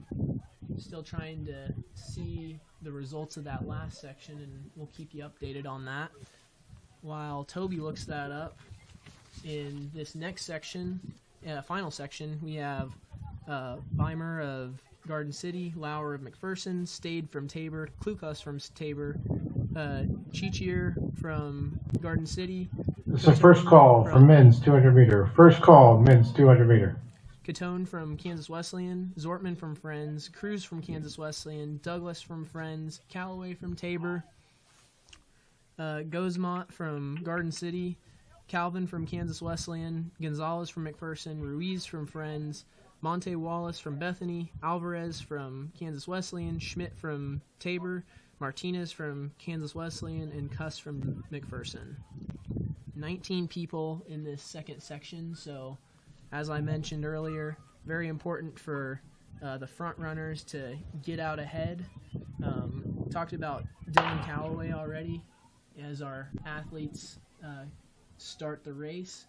He comes in with the lead seed time of 3:57, and I know Ryan Stade. His PR is definitely not updated. The last time he ran this event was last year, and he ran a 4:03, which he's capable of a lot more than that at this point. Klukas is going to be the early leader, just like he did in the 800. These guys, looks like they want a good, honest pace. He's followed by Cruz and Stade. Callaway sitting in fourth or fifth place right now. Came through in about 48 seconds for 300. The results of the women's 1500 meter. Second lap, which in 8th place with a time of 5:13.07 if a couple of these athletes from Tabor, Juliana Maxfield. In 7th with a time of 5:08.83 from Tabor, Danielle Ellison. In 6th place with a time of 4:59.7 from Tabor, Aubrey Boehner. In 5th place with a time of 4:59.32 from Friends, Antonia Jakowovic. In 4th place with a time of 4:54.21 from Tabor, Sonia Zimmerman. In 3rd place with a time of 4:53.84 from Tabor, Hannah Grover. In 2nd place with a time of 4:45.75 from Tabor, Brooke Weeby. And the winner of the women's 1500 meters with a time of 4:42.87 from Kansas Wesleyan, Madison Ehrlich. Congratulations, Madison. I have a feeling they're running a little bit conservatively, and we're going to see a big last lap from them. We've got an all Tabor top 3 right now with Klukas, Stade, and Callaway leading the way.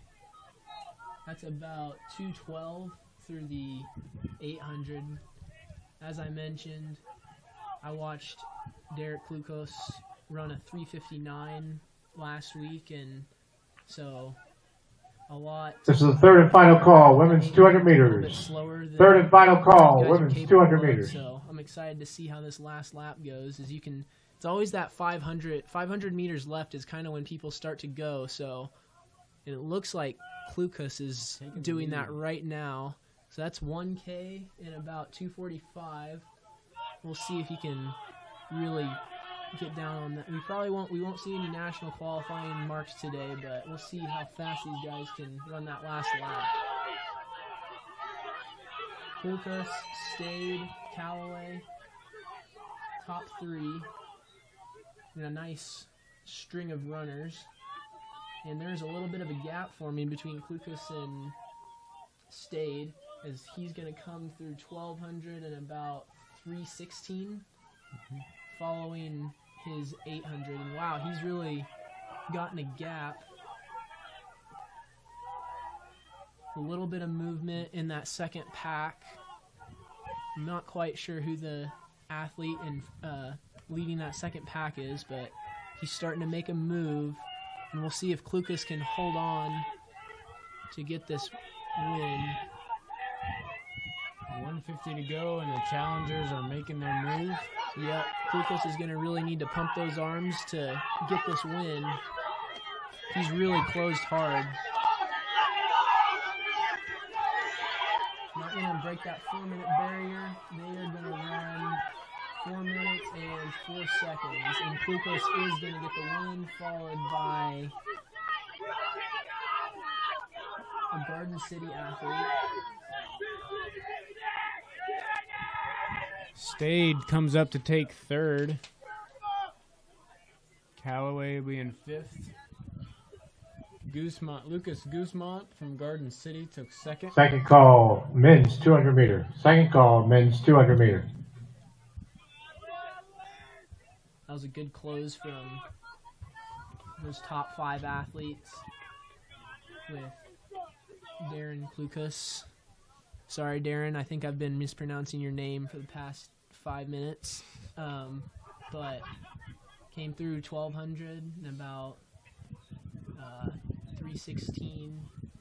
Ended up closing in about maybe a 63 or 64. So definitely was feeling that 800. I can tell those athletes are feeling that 800, but very, very solid time. As we await those 1,500 meter results, we'll give you some results from the men's 400 meter dash.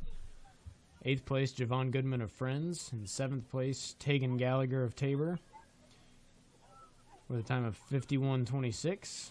6th place, Brandon Geyer of Tabor, 50.8. 5th, Kaylin Namor of Hutchinson, 50.76. And 4th, Grant Ware, running unattached, 50.64.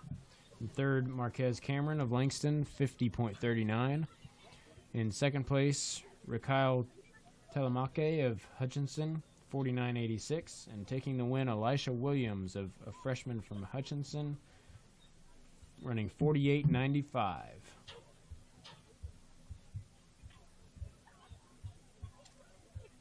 As we await the results of the official results of the men's and women's 1500, we're transitioning to the women's 200 meters, where there are 3 sections.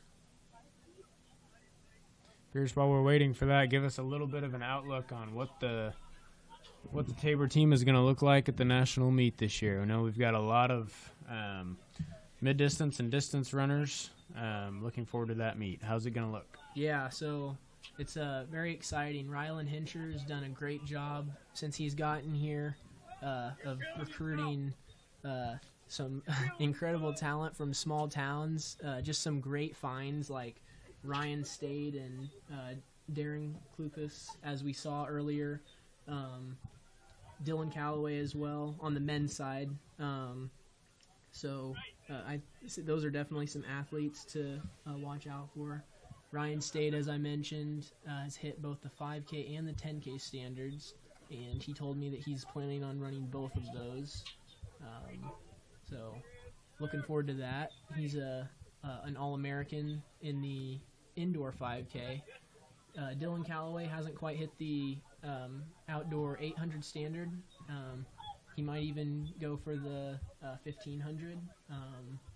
That's kind of to be determined. But in that 800 meters, Dylan Callaway is 1/10 of a second off of the NAIAB standard qualifying mark. He's run a 152.9 this year, and the NAIAB standard is 152.8 with an A standard of 152 flat. I believe for the 1500, you have to break 353, if I'm not mistaken. Oh, actually, looks like 354 is the mark for the B standard, which is, I would say, doable for a couple of these athletes. On the women's side, we've talked about it several times, but our women's 4x8 has qualified for nationals just this week at the KU Relays. So congrats, ladies, on that. That team consists of Sonia Zimmerman, Brooke Weeby, Danielle Allison, and Hannah Grover. And Brooke is going to run the 3,000 meter steeplechase. She's already qualified for that. Aubrey is qualified in both the 5K and the 10K. Whether or not she's going to run both of those, I'm not sure. Sonia Zimmerman has been knocking on the door of the 800. She's had a really great season. I believe that standard's about 2:16 as our first section of the women's 200 is underway. This is third and final call for men's 200 meter. Third and final call, men's 200 meter. Wilson of Southwestern, Lozano Cardenas from Cali, Meyer from Hutch, Singleton from Cali, Vasquez from Cali, Gay from Cali, Murillo from Oklahoma Panhandle, and we have a Cali athlete that is going to get the win.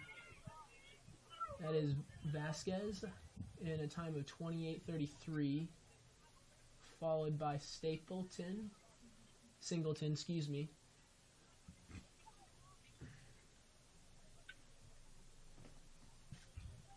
And to finish what you were talking about earlier, Pierce, Sonia Zimmerman closing in on that NAIA B standard qualifying mark in the 800 meters. She's run 2:18.5 this year, and B standard is 2:16 flat. She'll be looking to knock that time down a little bit more and punch her ticket to nationals. Also didn't mention Vance Shuey. He is he's been the national runner-up in the high jump for I think the last 3 years.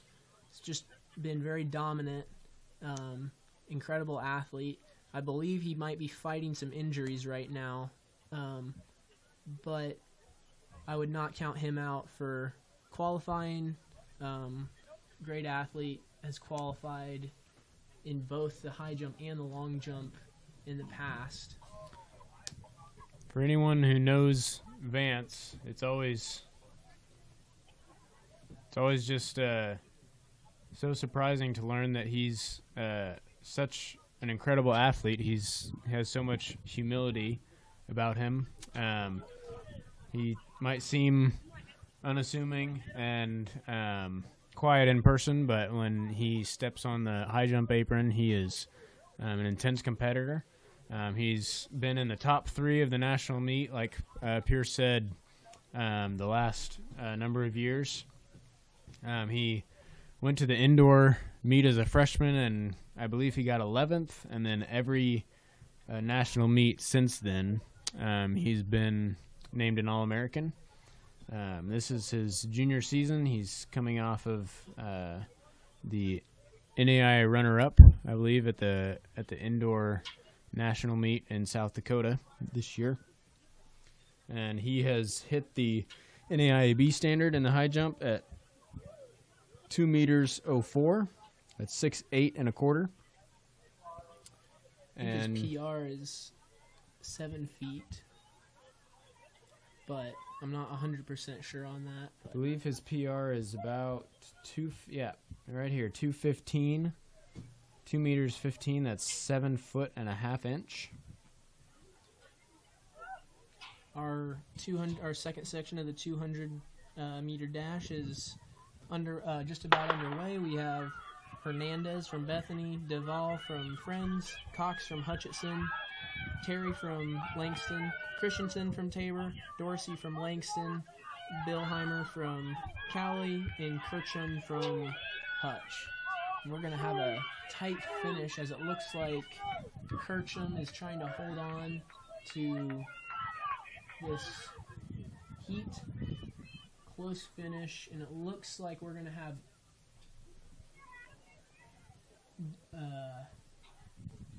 Bilmer. We have Dorsey from Langston coming out with the win. Followed by Dorsey, who came away with the win, followed by Cox and Bilmar from Cali. This race will be followed by the third and final section of the women's 200-meter dash. Our winning time was about 27:55. First call, women's 5,000 meter. First call, women's 5,000 meter. While we're waiting for the next section of the 200 meter dash, let's give you results from the women's 100 meter dash. Fourth, Tanaya Cox, freshman from Hutchinson, 13:19. In third, Nubia Coney of Hutchinson, 13:05. Second, Kanya Campbell of Garden City, 12:96. And in first, Kylie Hill, freshman from Langston, running 12:76. We'll follow that with results from the men's 100 meter dash. In fourth, Daquan Williams of Garden City at 10:83. In third, Trenton Bronow of Hutchinson at 10:81. Gabriel Lane of Langston at 10:75. And taking the win today is Ezekiel Seamster, a sophomore from Hutchinson Community College, running 10:51.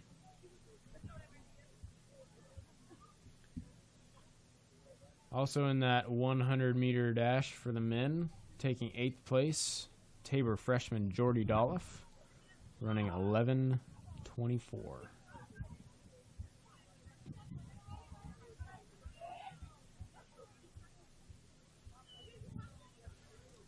Our runners are in their blocks for the third section of the women's 200. We've got Campbell from Garden City, Coney from Hutch, Brito Hernandez from Cali, Hill from Langston, Petty from Friends, Amida from Langston, Sarkissian from Langston, and St. Clair from Cali. Leading time in this section is a 25:40 from Hill. So we got 2 scratches in this race in lanes 5 and 6. It looks like lane 4. That's Hill. Hill taking the lead here as she comes to the finish line, and she will take the win, coming through around 26 flat. And she was followed by Brito Hernandez of Cali and Nubia Coney of Hutchinson.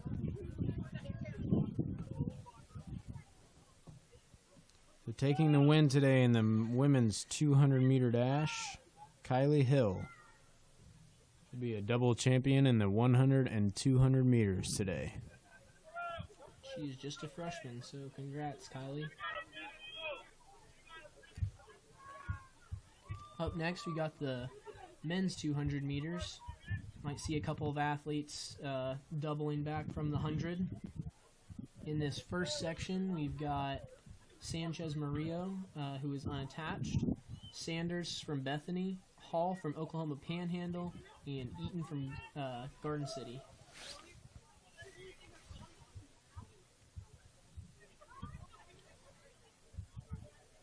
Just want to thank everybody for tuning in, having a really great time commentating this event, having a great time watching all these athletes compete.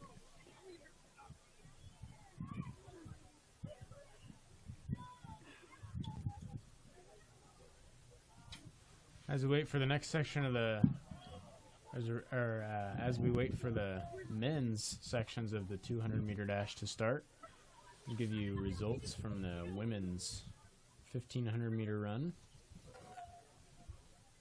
In fourth, Sonia Zimmerman of Tabor, 4:54.21. In third, Hannah Grover of Tabor, 4:53.84. In second, Brooke Wiebe of Tabor at 4:45.75. And taking the win today in Madison Ehrlich of Kansas Wesleyan, running 4:42.87. Also in that women's 1500, a couple Tabor athletes are rounding out the field. In sixth was Aubrey Bonner of Tabor.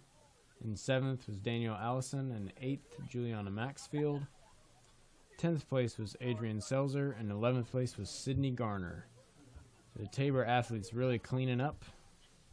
2nd, 3rd, 4th, 6th, 7th, and 8th, and 10th and 11th in the women's 1500 meters. Our first section of the men are going to get in the blocks.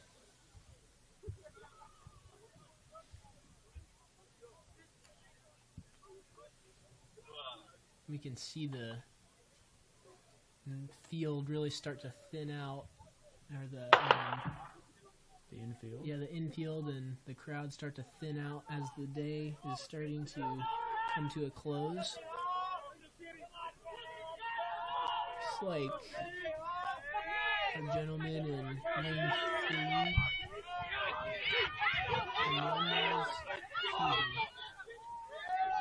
looks like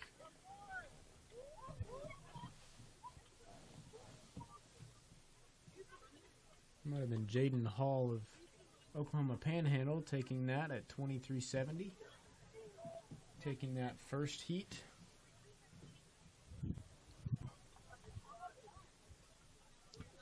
Before we start the second heat of the 200, we have results from the men's 1,500 meter run. In fifth, Dylan Calloway from Tabor at 4:08:45. In fourth, Emmanuel Churcher of Garden City, 4:07:34. In third, Ryan State of Tabor at 4:07:22. In second, from Garden City, Lucas Guzmat at 4:04:83. In first place, Darren Klukas of Tabor at 4:04:66. Great run from these guys. That's going to be some of the fastest 1,500s at this meet in the last couple years. I think Dylan won this one last year in 4:04-ish, maybe 4:03. And these guys, a lot of them ran the 800 before. Good to see them double back. As we are about to start the second section of the men's 200 meters. In lane 2, we have Sawyer from Bethany. Lane 3, Ramirez from Southwestern. Lane 4, Hines from Friends. Lane 5, Carr from Sterling. And lane 6, Garcia from Bethany.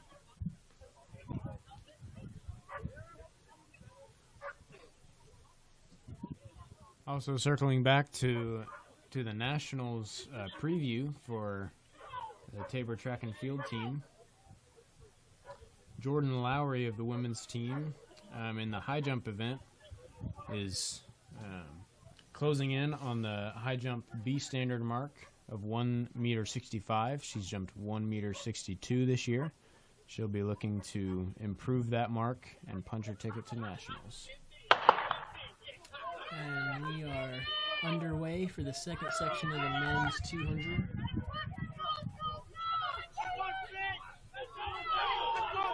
Leading time in this section is Spencer Hines of Friends.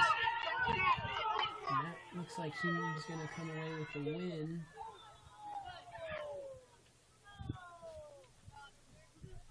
Hines with a time of 23:7:31. Good run from him. That's good enough for a 0.3 of a second PR.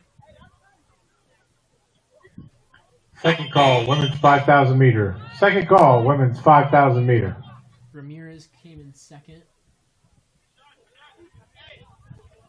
followed by Sawyer.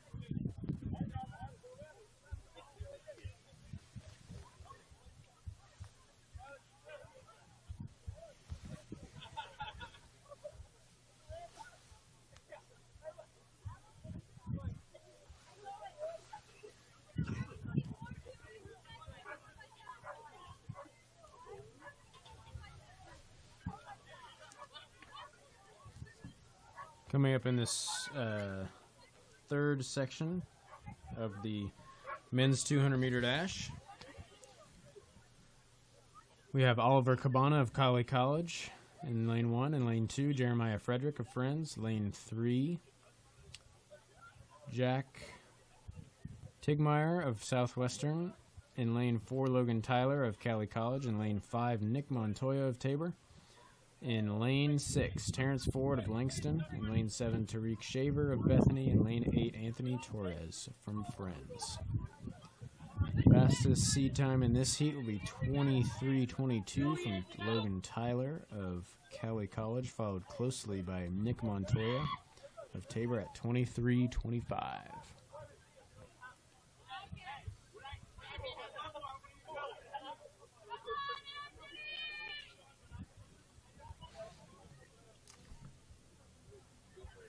after the 200, just have the women's 5K and the 4x4s.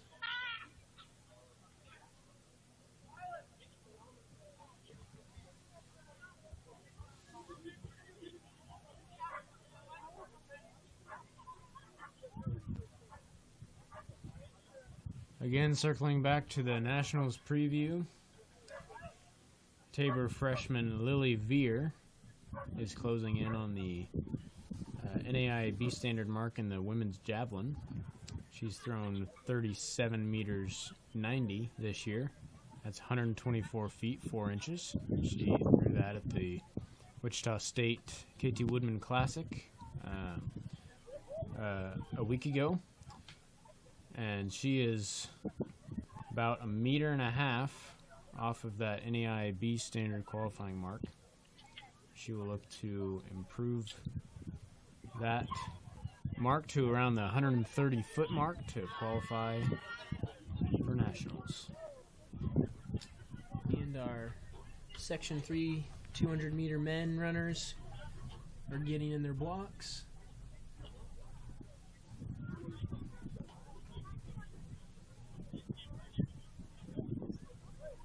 Of scratches in this heat, looks like.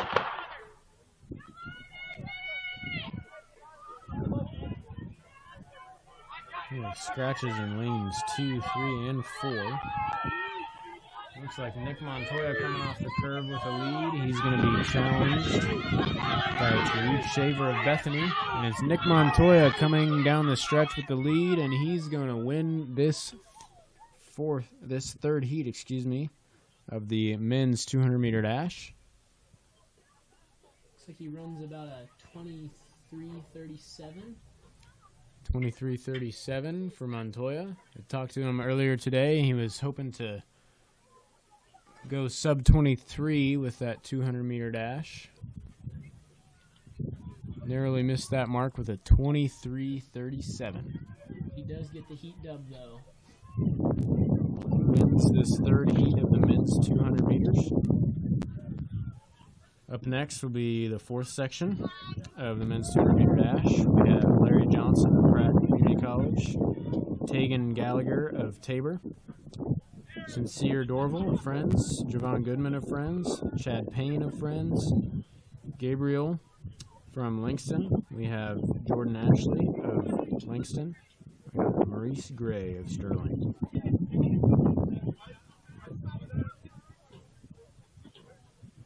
Just a quick disclaimer from both Pierce and I. If we have butchered any of your names today, we are sincerely sorry. We offer you our apologies. There's some of the names today that we know we have surely messed up the pronunciation. So we appreciate you extending grace to us as we try to read off the names on our start lists and results. We will do our best.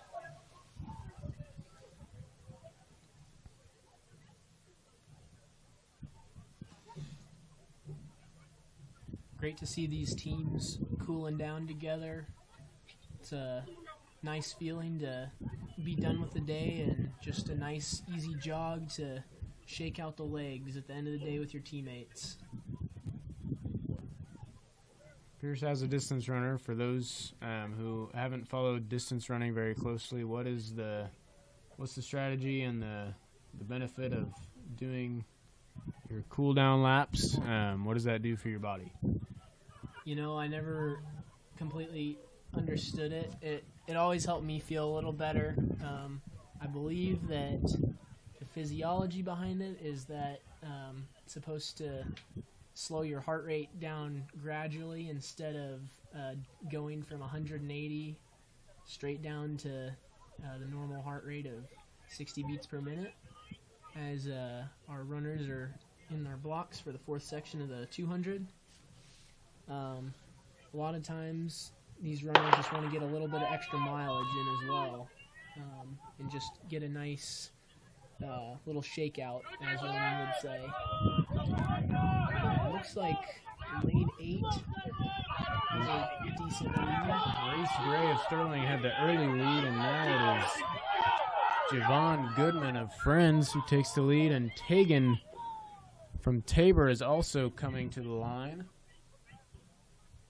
And it looks like it's Goodman of Friends who took the heat win there at 23:16. Gallagher of Tabor came in second. Really came out of nowhere in that last 100 meters. Tegan showing that his 400-meter strength with that 200-meter finish. I believe Tegan came in 7th or 8th place in the men's 400-meter dash earlier today. A nice 400-200 double for Tegan Gallagher and Nick Montoya of the Tabor team. That'll be some good training as they move towards the conference meet in a couple weeks. Up next, we have the 5th section of the men's 200-meter dash. We've got White from Oklahoma Panhandle, Baker from Pratt Community College, Ware, unattached, Branch from Silverback Track Club, Smucker from KC Smoke, Lindsay from Garden City, Romero from Garden City, and Miller from Pratt. Our fastest seed time in this section is going to be Isaac Branch of Silverback Track Club with a time of 22:31.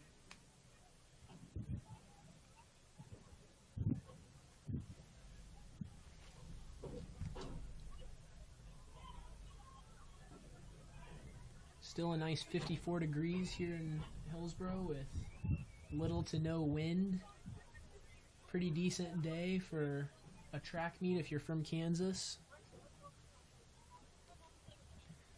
Appears anytime there's no wind on a track meet day, it's always good to offer a prayer of thanksgiving to Amen. the Lord for giving me a great day with minimal wind. It's pretty rare here in central Kansas. Anytime it happens, it's good to stay thankful and grateful for when those days come.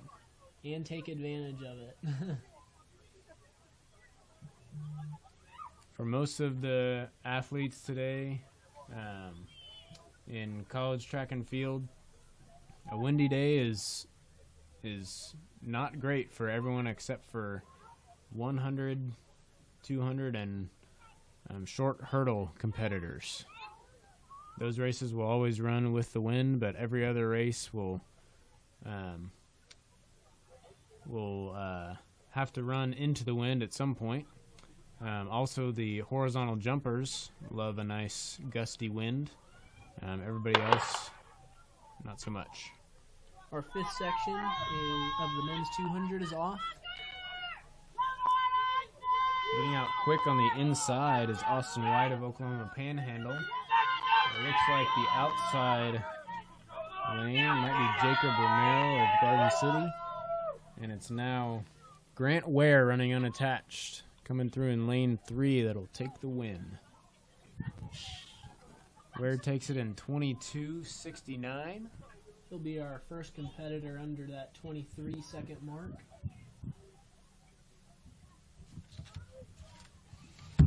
And the national qualifying marks for this 200-meter event are very quick times for the women was 24:80 and 24:65 for B standard and A standard respectively.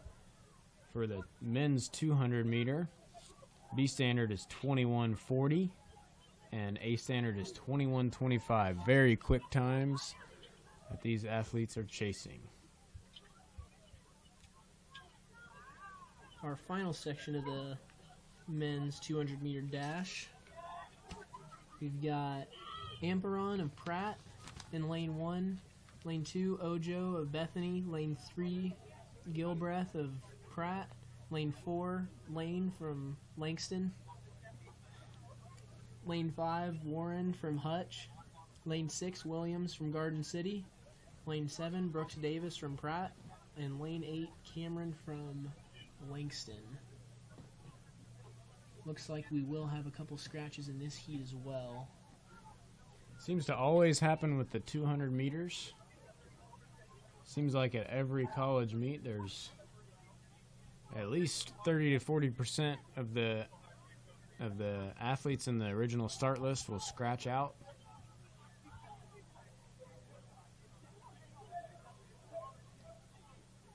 Happens a lot in sprinting events.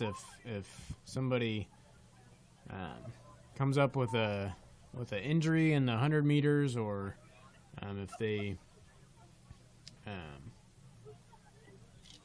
if they're trying to enter in 3 events and maybe scratch out of one, they'll tend to scratch out of the 200 meters later in the track meet.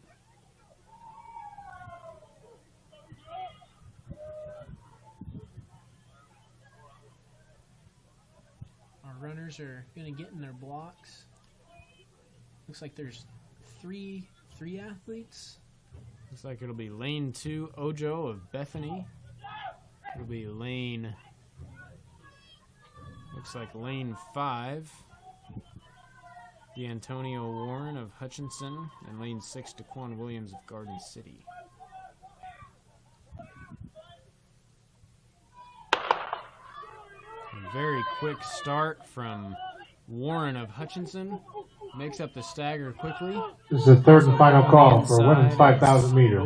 Third and final call for women's 5,000 meter. Reaction to the gun.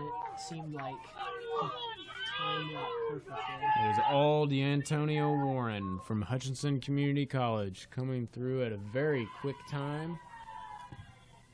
Wow. 21:48 for Warren of Hutchinson Community College. Takes the win. That concludes our men's 200-meter dash. Seeing the winning time just now.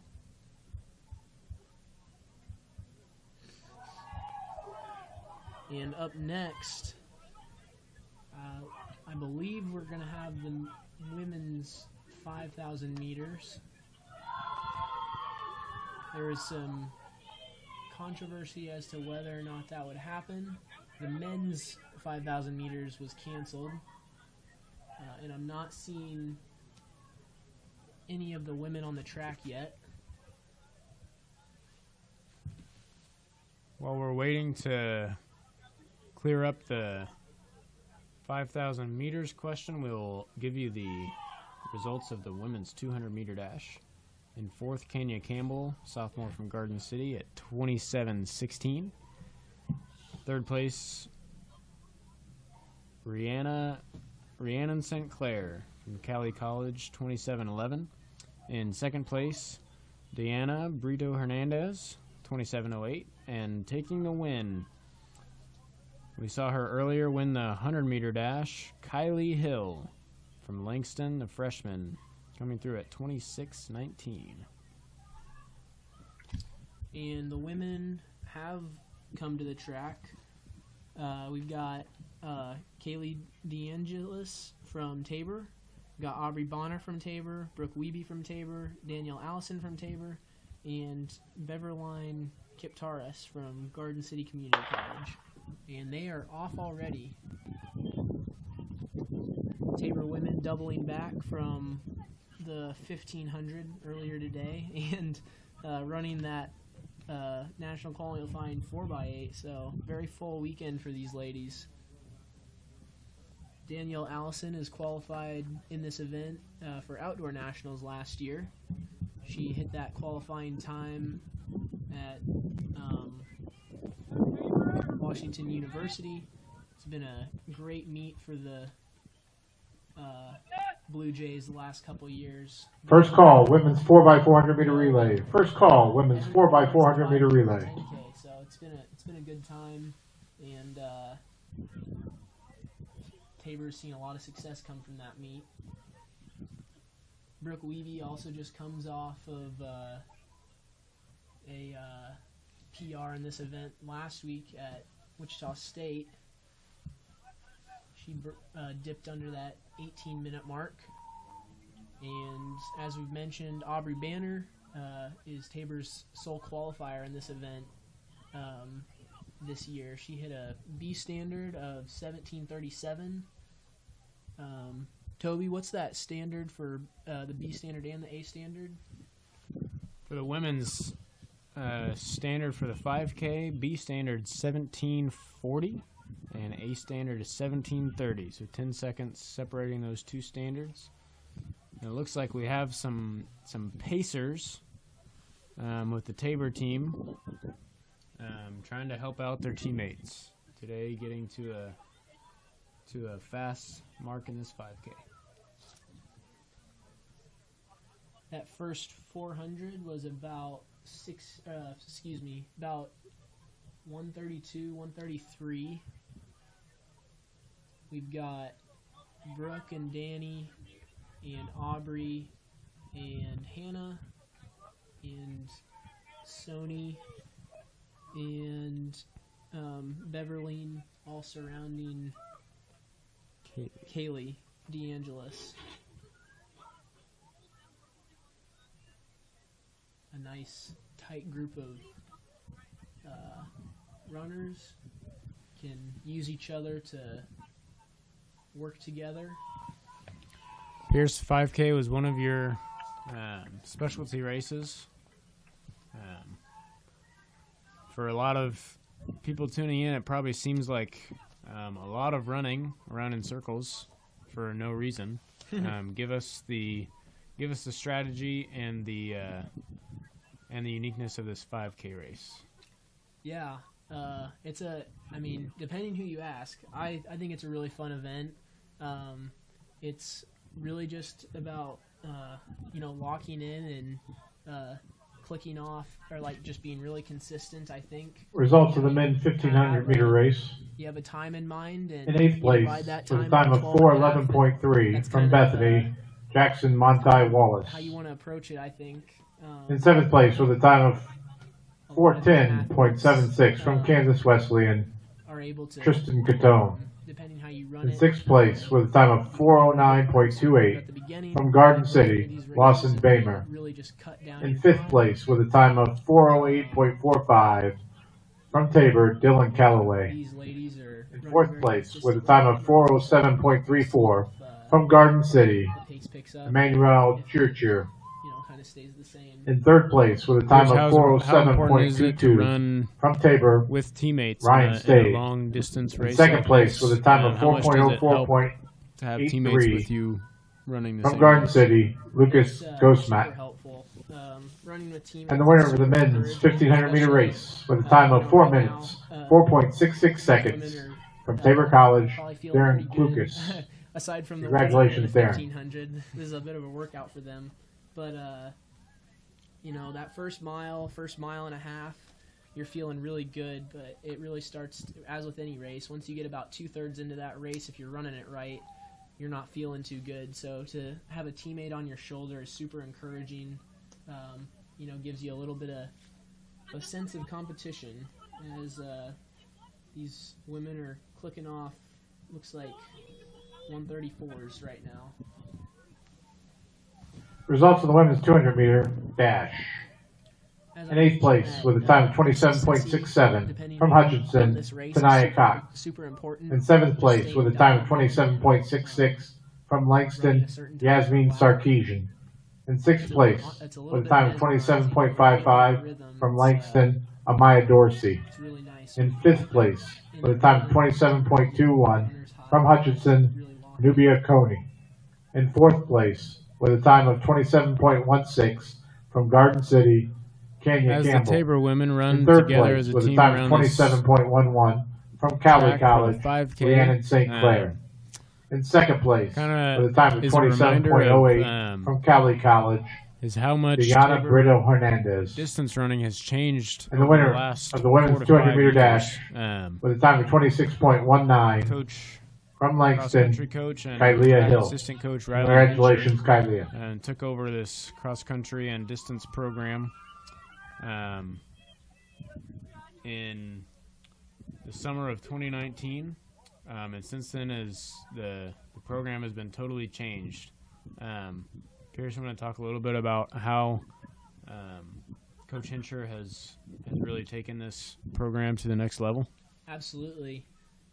So my freshman year and Toby's sophomore year, we had I think we had 6 cross-country runners and 3 legit runners out of scholarship runners. Yeah, scholarship runners out of that 6.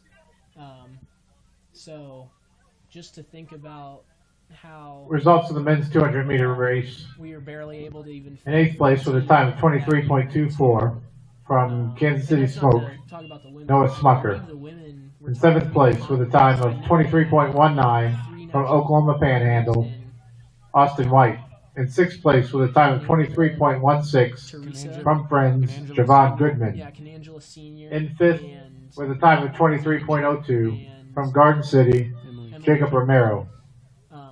In 4th with a time of 22.69, Grant Ware.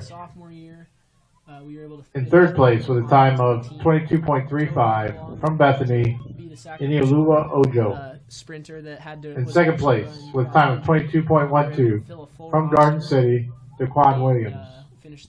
And the winner of the men's 200-meter dash with a time of 21.48 seconds from Hutchinson Community College, D'Antonio Warren. Congratulations, D'Antonio. And then the following year, the women, I believe, were also top 3 in the conference. Abby Sechrist. Coaches are reminded to pick up their event champions T-shirts qualifiers in the white shed south of the concession stand prior to departing. Yeah, Ryland just really, in the span of 1 year, just recruited really well and got some great runners. Tabor guys, I'd like to thank our starters for today's meet, Scott Henderson and Jim Cross. Of course, we've seen how she's had a tremendous impact on the program. Her and Brooke really Tabor legends have really rewritten the record board here at Tabor. Yep. Especially starting their junior year of college. Been really good for the program. Aubrey, of course, as we saw, she came around, it would have been 3 years ago, or 2 or 3 years ago, and she's starting to make some noise on the national scene. The whole women's cross-country team, I can't quite remember what they placed, but I believe they were a top 20 national team. So just a very deep program, and a lot of that is thanks to Coach Hincher. This is the second call for women's 4x400 meter relay. Second call, women's 4x400 meter relay. Very much. First call, men's 4x400 meter relay. First call, men's 4x400 meter relay. Also getting runners like Ryan Stade, Dylan Calloway, in mid-distance and distance events who have made their mark on the national NAIA scene. Toby, you were a part of that group as well. Had a couple of great DMRs for the men, and took a 4x8 to nationals at one point. So Ryland has really made his mark on this program, both track and cross country. One of the ways that is evident of Ryland's impact on the Tabor cross country and distance team is the track record board. Both indoors and outdoors, the distance events from 600 meters on have almost all been turned over in the last 4 to 5 years. Both with the 4x8 and DMR relays, and with the open events, almost all of them are turned over, especially on the men's side. On the women's side, as Pierce mentioned, Brooke Wiebe and Danielle Allison have almost by themselves turned over the record board in the distance events. So it just goes as a testament to Coach Hincher's ability to build a really solid and deep roster, and really recruit and develop great athletes. Touch on that even more. Not only is he recruiting fast athletes, he's recruiting good people. which has been really good for the program. As you can see, teammates cheering on their runners, and just a really good culture that Coach Hincher has established. You know, Toby and I can both attest to graduating college and really missing that team aspect that Ryland's done a great job of fostering.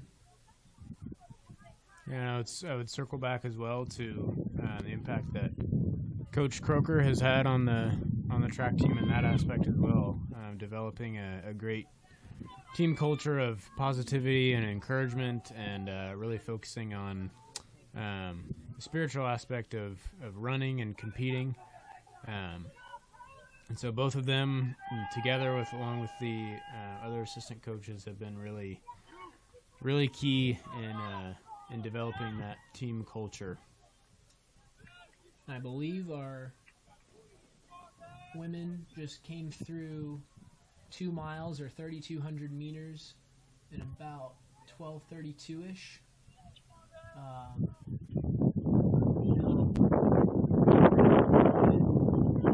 4 laps left. I'll be interested to see how many of them run this full distance. Doing a good job of staying together and using each other to push themselves. It looks like Danielle Allison and Brooke Wiebe out in front, kind of breaking what little wind there is out there today for Kaylee. As she goes for a sub 25K.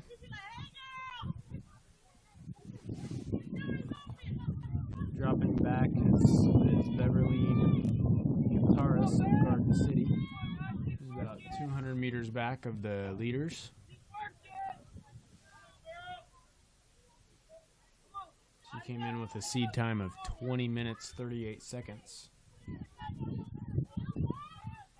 This is eerily similar to the time trial that we had when COVID was still a thing.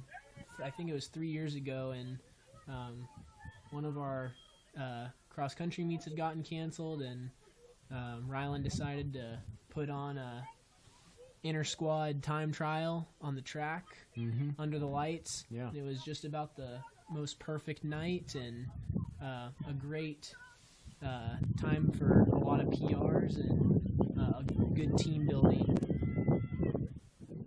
And Ryland is coming up on the front stretch to encourage his runners. As I mentioned, Tabor doing a great job of staying active in everybody's events and cheering on their teammates. It's a really important aspect of track and field is for the if you're a distance guy, go cheer on the throws. If you're a sprinter, go cheer on the distance guys, and it's really important for a good culture.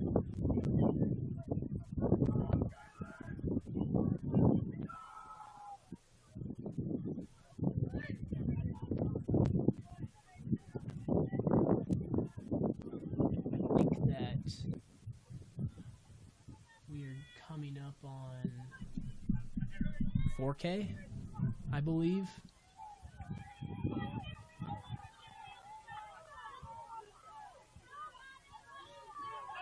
Yeah, I think that these girls have about 2.5 laps left, if I'm not mistaken.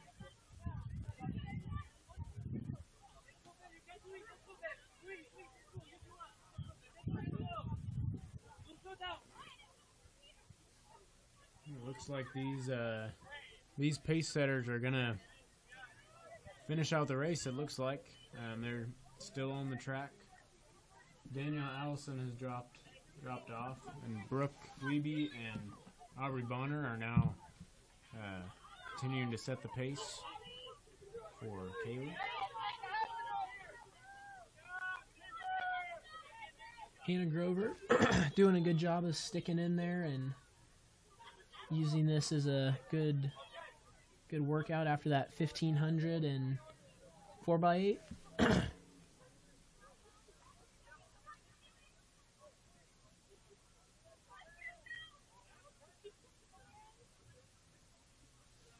Following this event, we are going to have the men's and women's 4x4.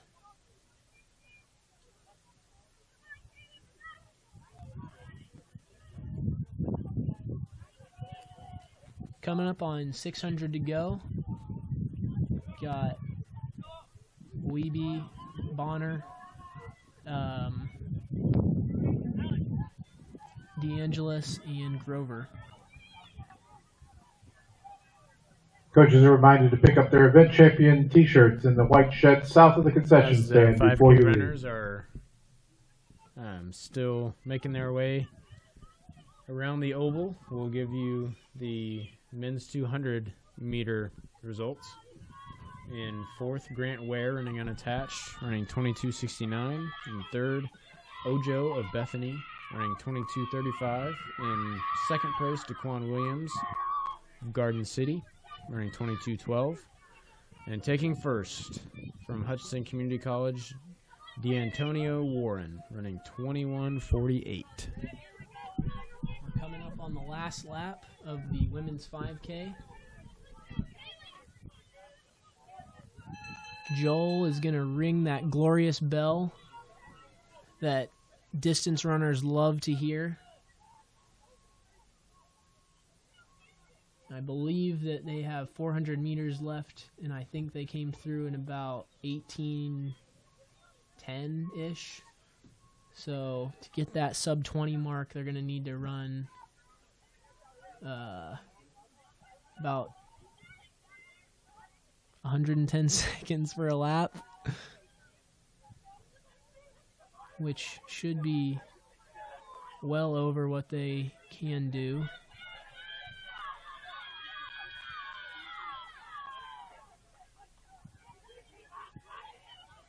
Coming up on 200 meters left. I'm going to guess that they run about 1940-ish.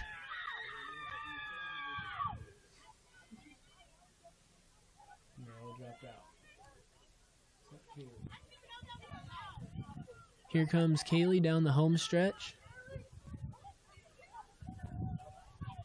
Great job to her Tabor teammates for pacing and cheering her on now down this home stretch. And a great job to Kaylee. She's going to crush that 20-minute barrier. You'll love to see the Tabor team cheering her on. It's about a 19:37 for Kaylee DeAngelis. Huge PR on that 5K.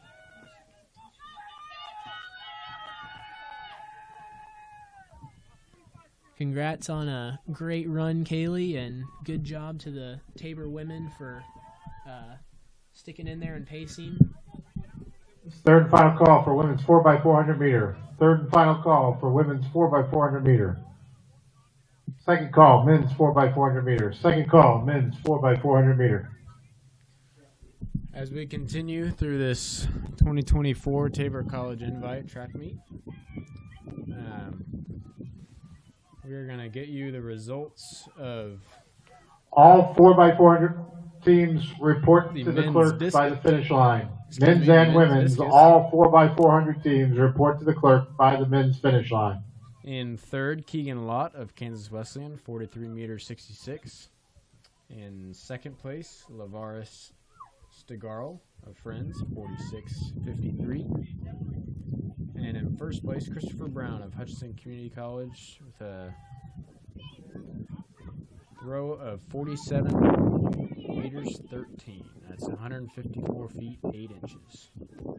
Also in this men's discus, in 8th place, Joshua Garcia of Tabor, 39:32. And in 12th place, Chase Nash of Tabor, 37:92. And Kip Taurus is going to come down the home stretch. Finish men's 5,000 meter.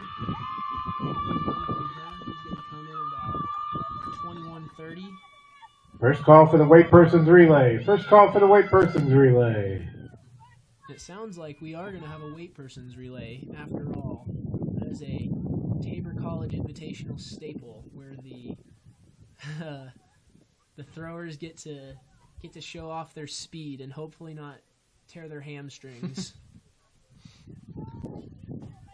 It's always a toss-up whether somebody gets hurt on the weight persons relay.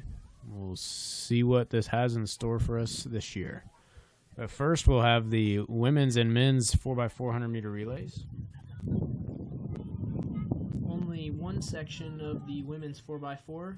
We've got Garden City in lane 3, Langston in lane 4, and Bethel in lane 5. Langston has the fastest seed time of 4:10. That's going to be about a 62 to 63 second split average.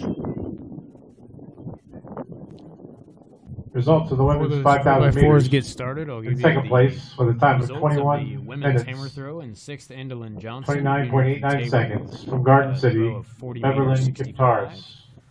And the winner of the women's 5,000 meters with a time of 19 minutes, 37.78 seconds from Tabor College, Kaylee DeAndros. Congratulations, Kaylee. In third, Mercedes Glover throwing unattached with a throw of 44 meters 33.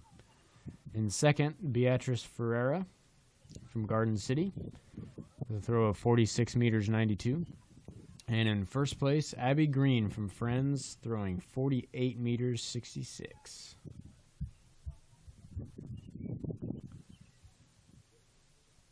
Also in the women's hammer field from Tabor, Allie House came in 14th with a throw of 34 meters 12. And Sarah Miser from Tabor came in 25th at 28 meters 10.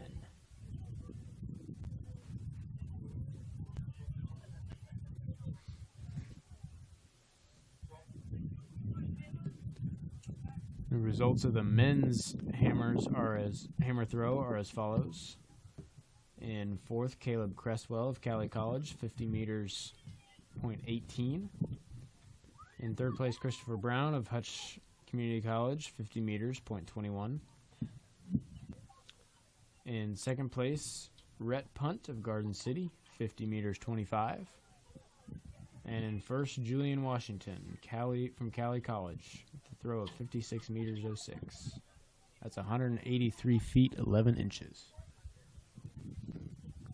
I'm not seeing the women's 4x4 runners out on the track quite yet, so probably a little bit of transition time.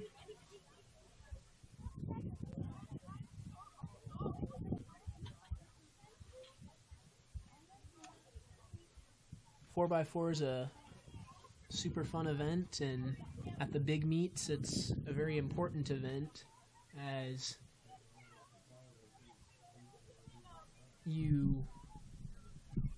there's a lot of team implications for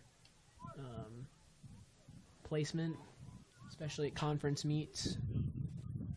So assembling a good 4x4 is very vital to attract team success. Usually at each meet, the 4x4 relay is the last event run on the track. At this meet, we'll have the weight persons relay as the last event. Most track meets have the 4x4 last. It's always a great atmosphere for the 4x4.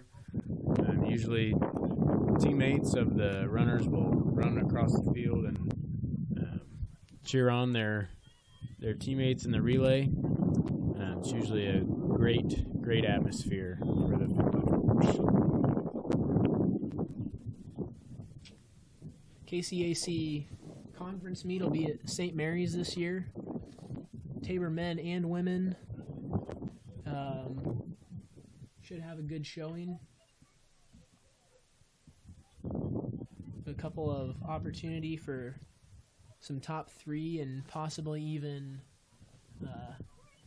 conference champions at that conference meet, as we've talked about all afternoon.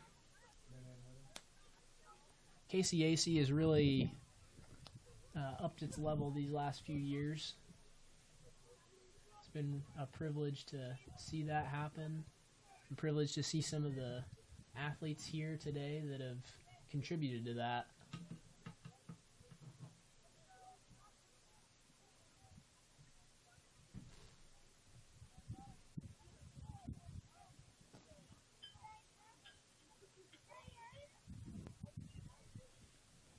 And Pierce, it looks like for some of these 4x4s, there'll be some distance runners coming down to fill out the 4x4 teams.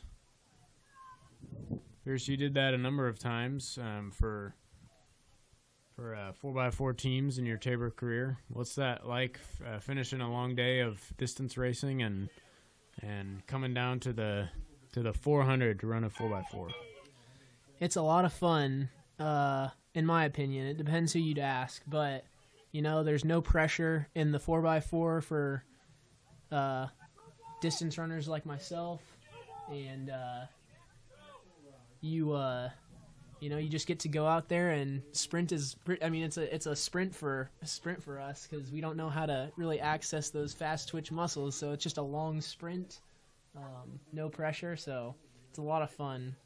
There's always some of my favorite memories from track is when I got to run a 4x4 with the fast guys. Got to pretend to be a fast guy for a second. One story that must be told about Pearson 4x4s is a little-known story of the Doan 4x4, and it was probably in 2020. It was in 2020, your freshman year. Or sophomore year? No, your freshman year. And he came out for indoor track and was building up his distance training base up in Doan College in Nebraska. Ran the anchor leg of a 4x4. When Pierce was on the line getting ready to receive the baton, the incoming runner had a mishap on the handoff exchange, and Pierce's heel of his spikes got hit, and he went to the ground. And rather than giving up and just feeling sorry for himself, Pierce got up and took off running, and ended up catching a few people that were in the back of the pack and passing them, and ran a great 4x4 anchor leg split. This is the second call for the weight person's relay. Second call for the weight person's relay. Great to watch. A great story of Pierce's drive, and just to watch the fire in his eyes after he got spiked in the heel and then gets up and runs somebody down in the 4x4 is pretty awesome to watch. What are your memories from that Doan 4x4, Pierce? I'm amazed at the detail you can recall that in. You're right. I mean, it was a lot of an adrenaline type of thing. You get hit or knocked down or scraped, and you get a little mad, and you just start chasing people. It was a lot of fun, and I'm glad you brought that up. That was one of my, definitely a core memory for me as a Tabor freshman who had actually never run a track meet, to get thrown onto a track and didn't even know how to take a hand off. So it was a lot of fun, and just to have some great teammates cheering me on really helped. As we've been talking about, just lovely team atmosphere here at Tabor that Toby and I were fortunate to experience, and just have a lot of fun with that. I also learned that chase down technique from the chase down master himself, Toby Penner. Always has a little bit extra in that last 100 meters. And I'm not sure, we might be doing only the men's 4x4. I don't see the women's teams out on the track. That looks to be the case, so we will forego the women's 4x4 race, and we'll move on to the men's 4x4. On the start list, there's listed as two sections, and we will see whether or not we still have those two sections. If they can, they will combine these heats into one section. It's always better to run everybody in one section if possible and not split everybody up into two. It's a great feeling to have a 4x4 running on the track and have a full 8 lanes of teams running. Makes for a great atmosphere.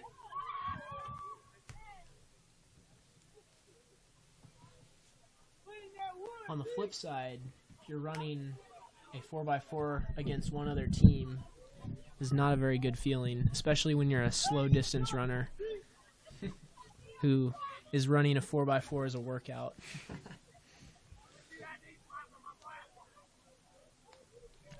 We're gonna keep on filling up time here as we wait for this 4x4 to get started. We got fastest seed time. We'll see if Hutch actually shows up for this, but they come. Hutch A comes in at 3:17. That's about, I think that's like sub 52 per leg. They come in with a seed time of 3:17.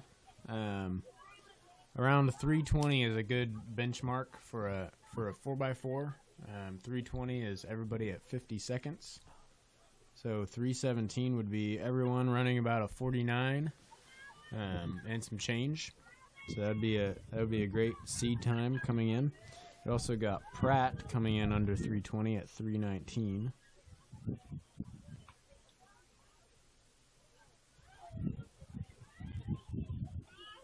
And we'll see who all stuck around to make this 4x4 field.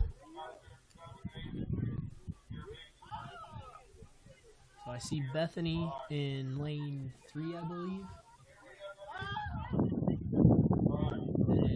And Hutchinson is also running. And Bethel is running. Bethel has 2 teams entered. I only see 1.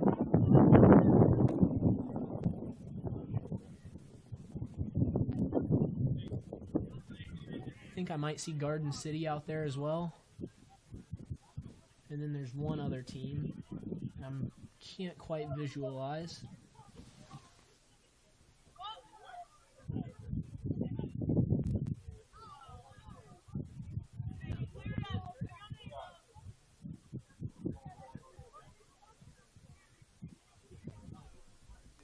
Runners are at least standing at their blocks. We'll see if we can get started within the next minute or two.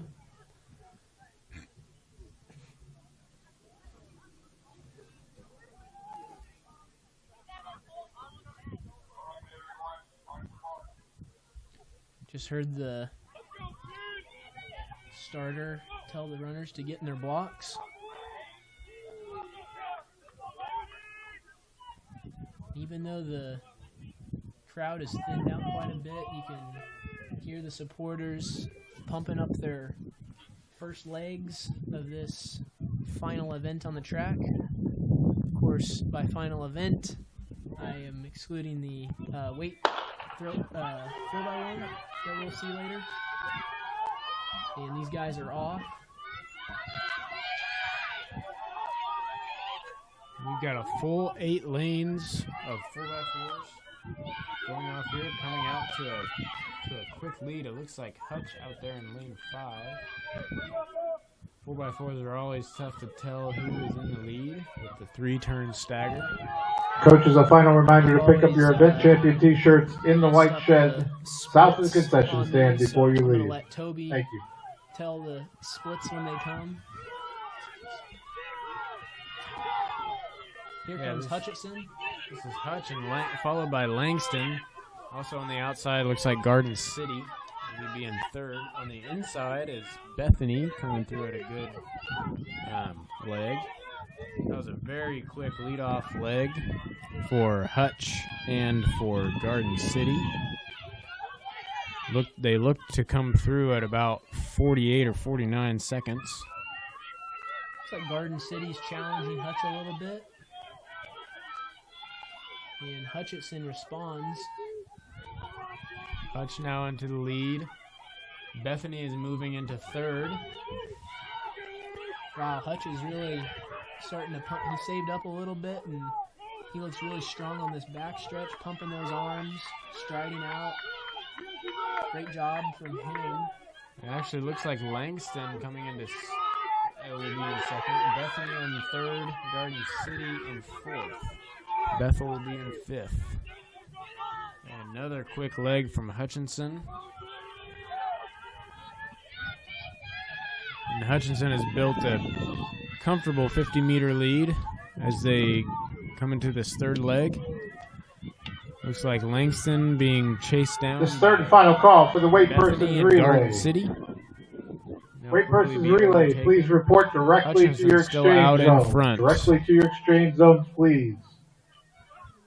And we've got one women's 4x4 team running this event with the men. They just hand it off to their third leg. And here comes Hutch. They will hand off at around 2:30. And they'll have a great opportunity for a very fast time. That's Langston in second, Bethany in third, Garden City in fourth, Bethel in fifth. Bethel has Isaiah Bartle on the anchor. Let's see if he can chase down anybody in front of him, as he's got about 30 meters to make up. Bethany quickly overtaking Langston for second, but Hutch has blown away the field. Here as he comes down the last home stretch. A big leg from Hutchinson. He's going to run a 58 or a 48 split to finish out this 4x4. Coming through at about 3:18. Bethany with a big last leg. They come through at about 3:29. Langston comes through at 3:32. Garden City at 3:34. Isaiah Bartle with a very quick last anchor leg coming through at 3:36.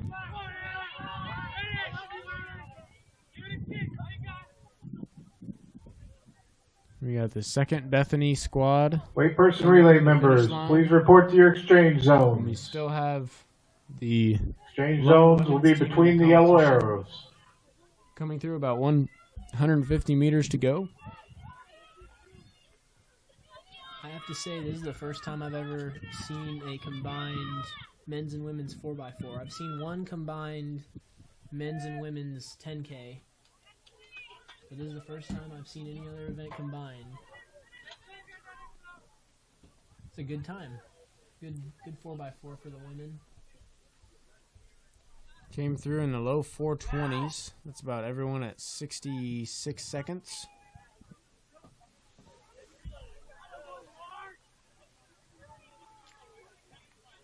And we are going to conclude the day with the weight person relay. As we mentioned earlier, going to hope for no injuries and a fun time for our throwers. To qualify to run this relay, competitors must be entered in and compete in either the Ladies and gentlemen, shot it's put, time discus, for or the Tabor hammer College throw. Invitational tradition. Only The earth-shaking, only javelin throwers are not hamstring, tearing eligible race to that's known compete. as the weight person's relay. The run for the cupcakes. As per tradition, 4 cream-filled heavenly cupcakes will be awarded to the winner of this weight person's relay. It looks like we have one team competing, possibly more. We see Bethany out there with a throwers relay squad.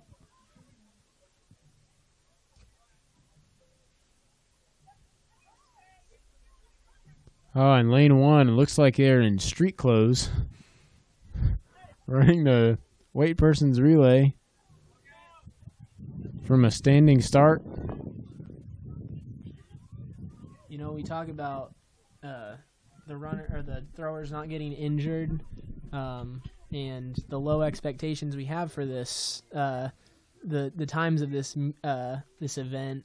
But we've also seen some very surprisingly fast throwers come out of this, particularly Dakota Whitley a couple years ago. Absolutely, he started in the blocks, probably the first time ever in the weight throwers history, and just demolished the first leg. It was a sight to see.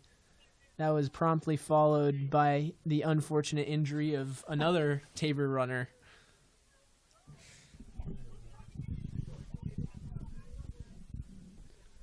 That unfortunate injury came to Tabor athlete Nathan Aarons, who then barely handed off the baton to Dylan Watkins, a pole vaulter and thrower,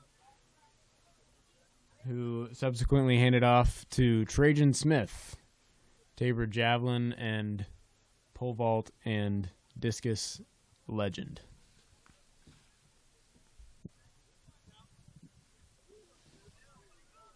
I can't remember if they won that race or not, but it doesn't really matter in my book. I consider them winners.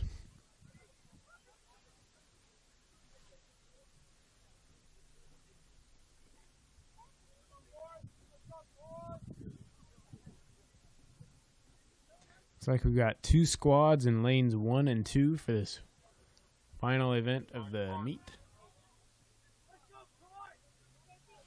And it looks like for the second time in this event's history, we are going to have the Bethany athletes starting blocks.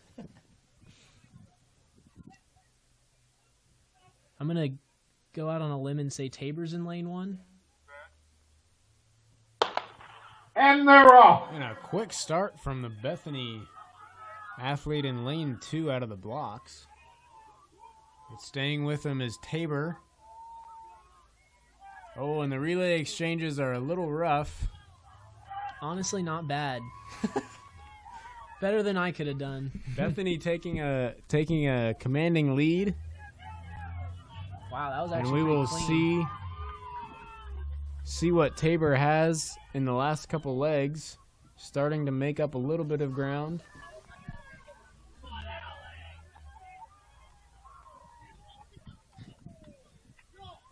And Bethany, and down the stretch they come.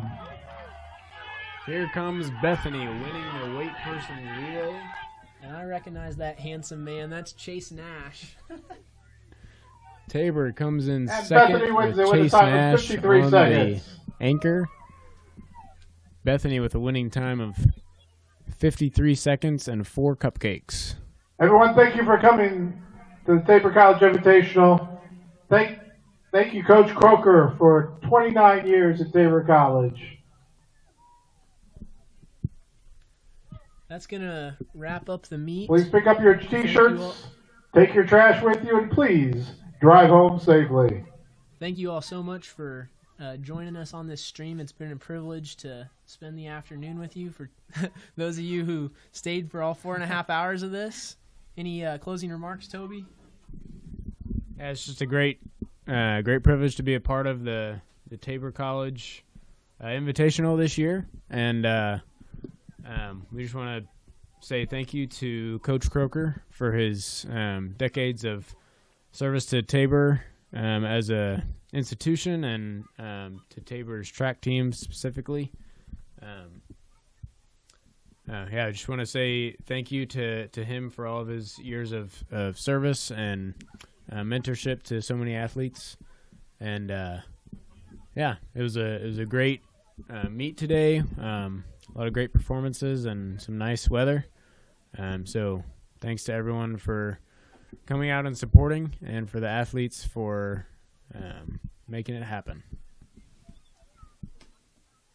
I think with that we will sign off, and Thank you for joining us on the live stream, and have a great night.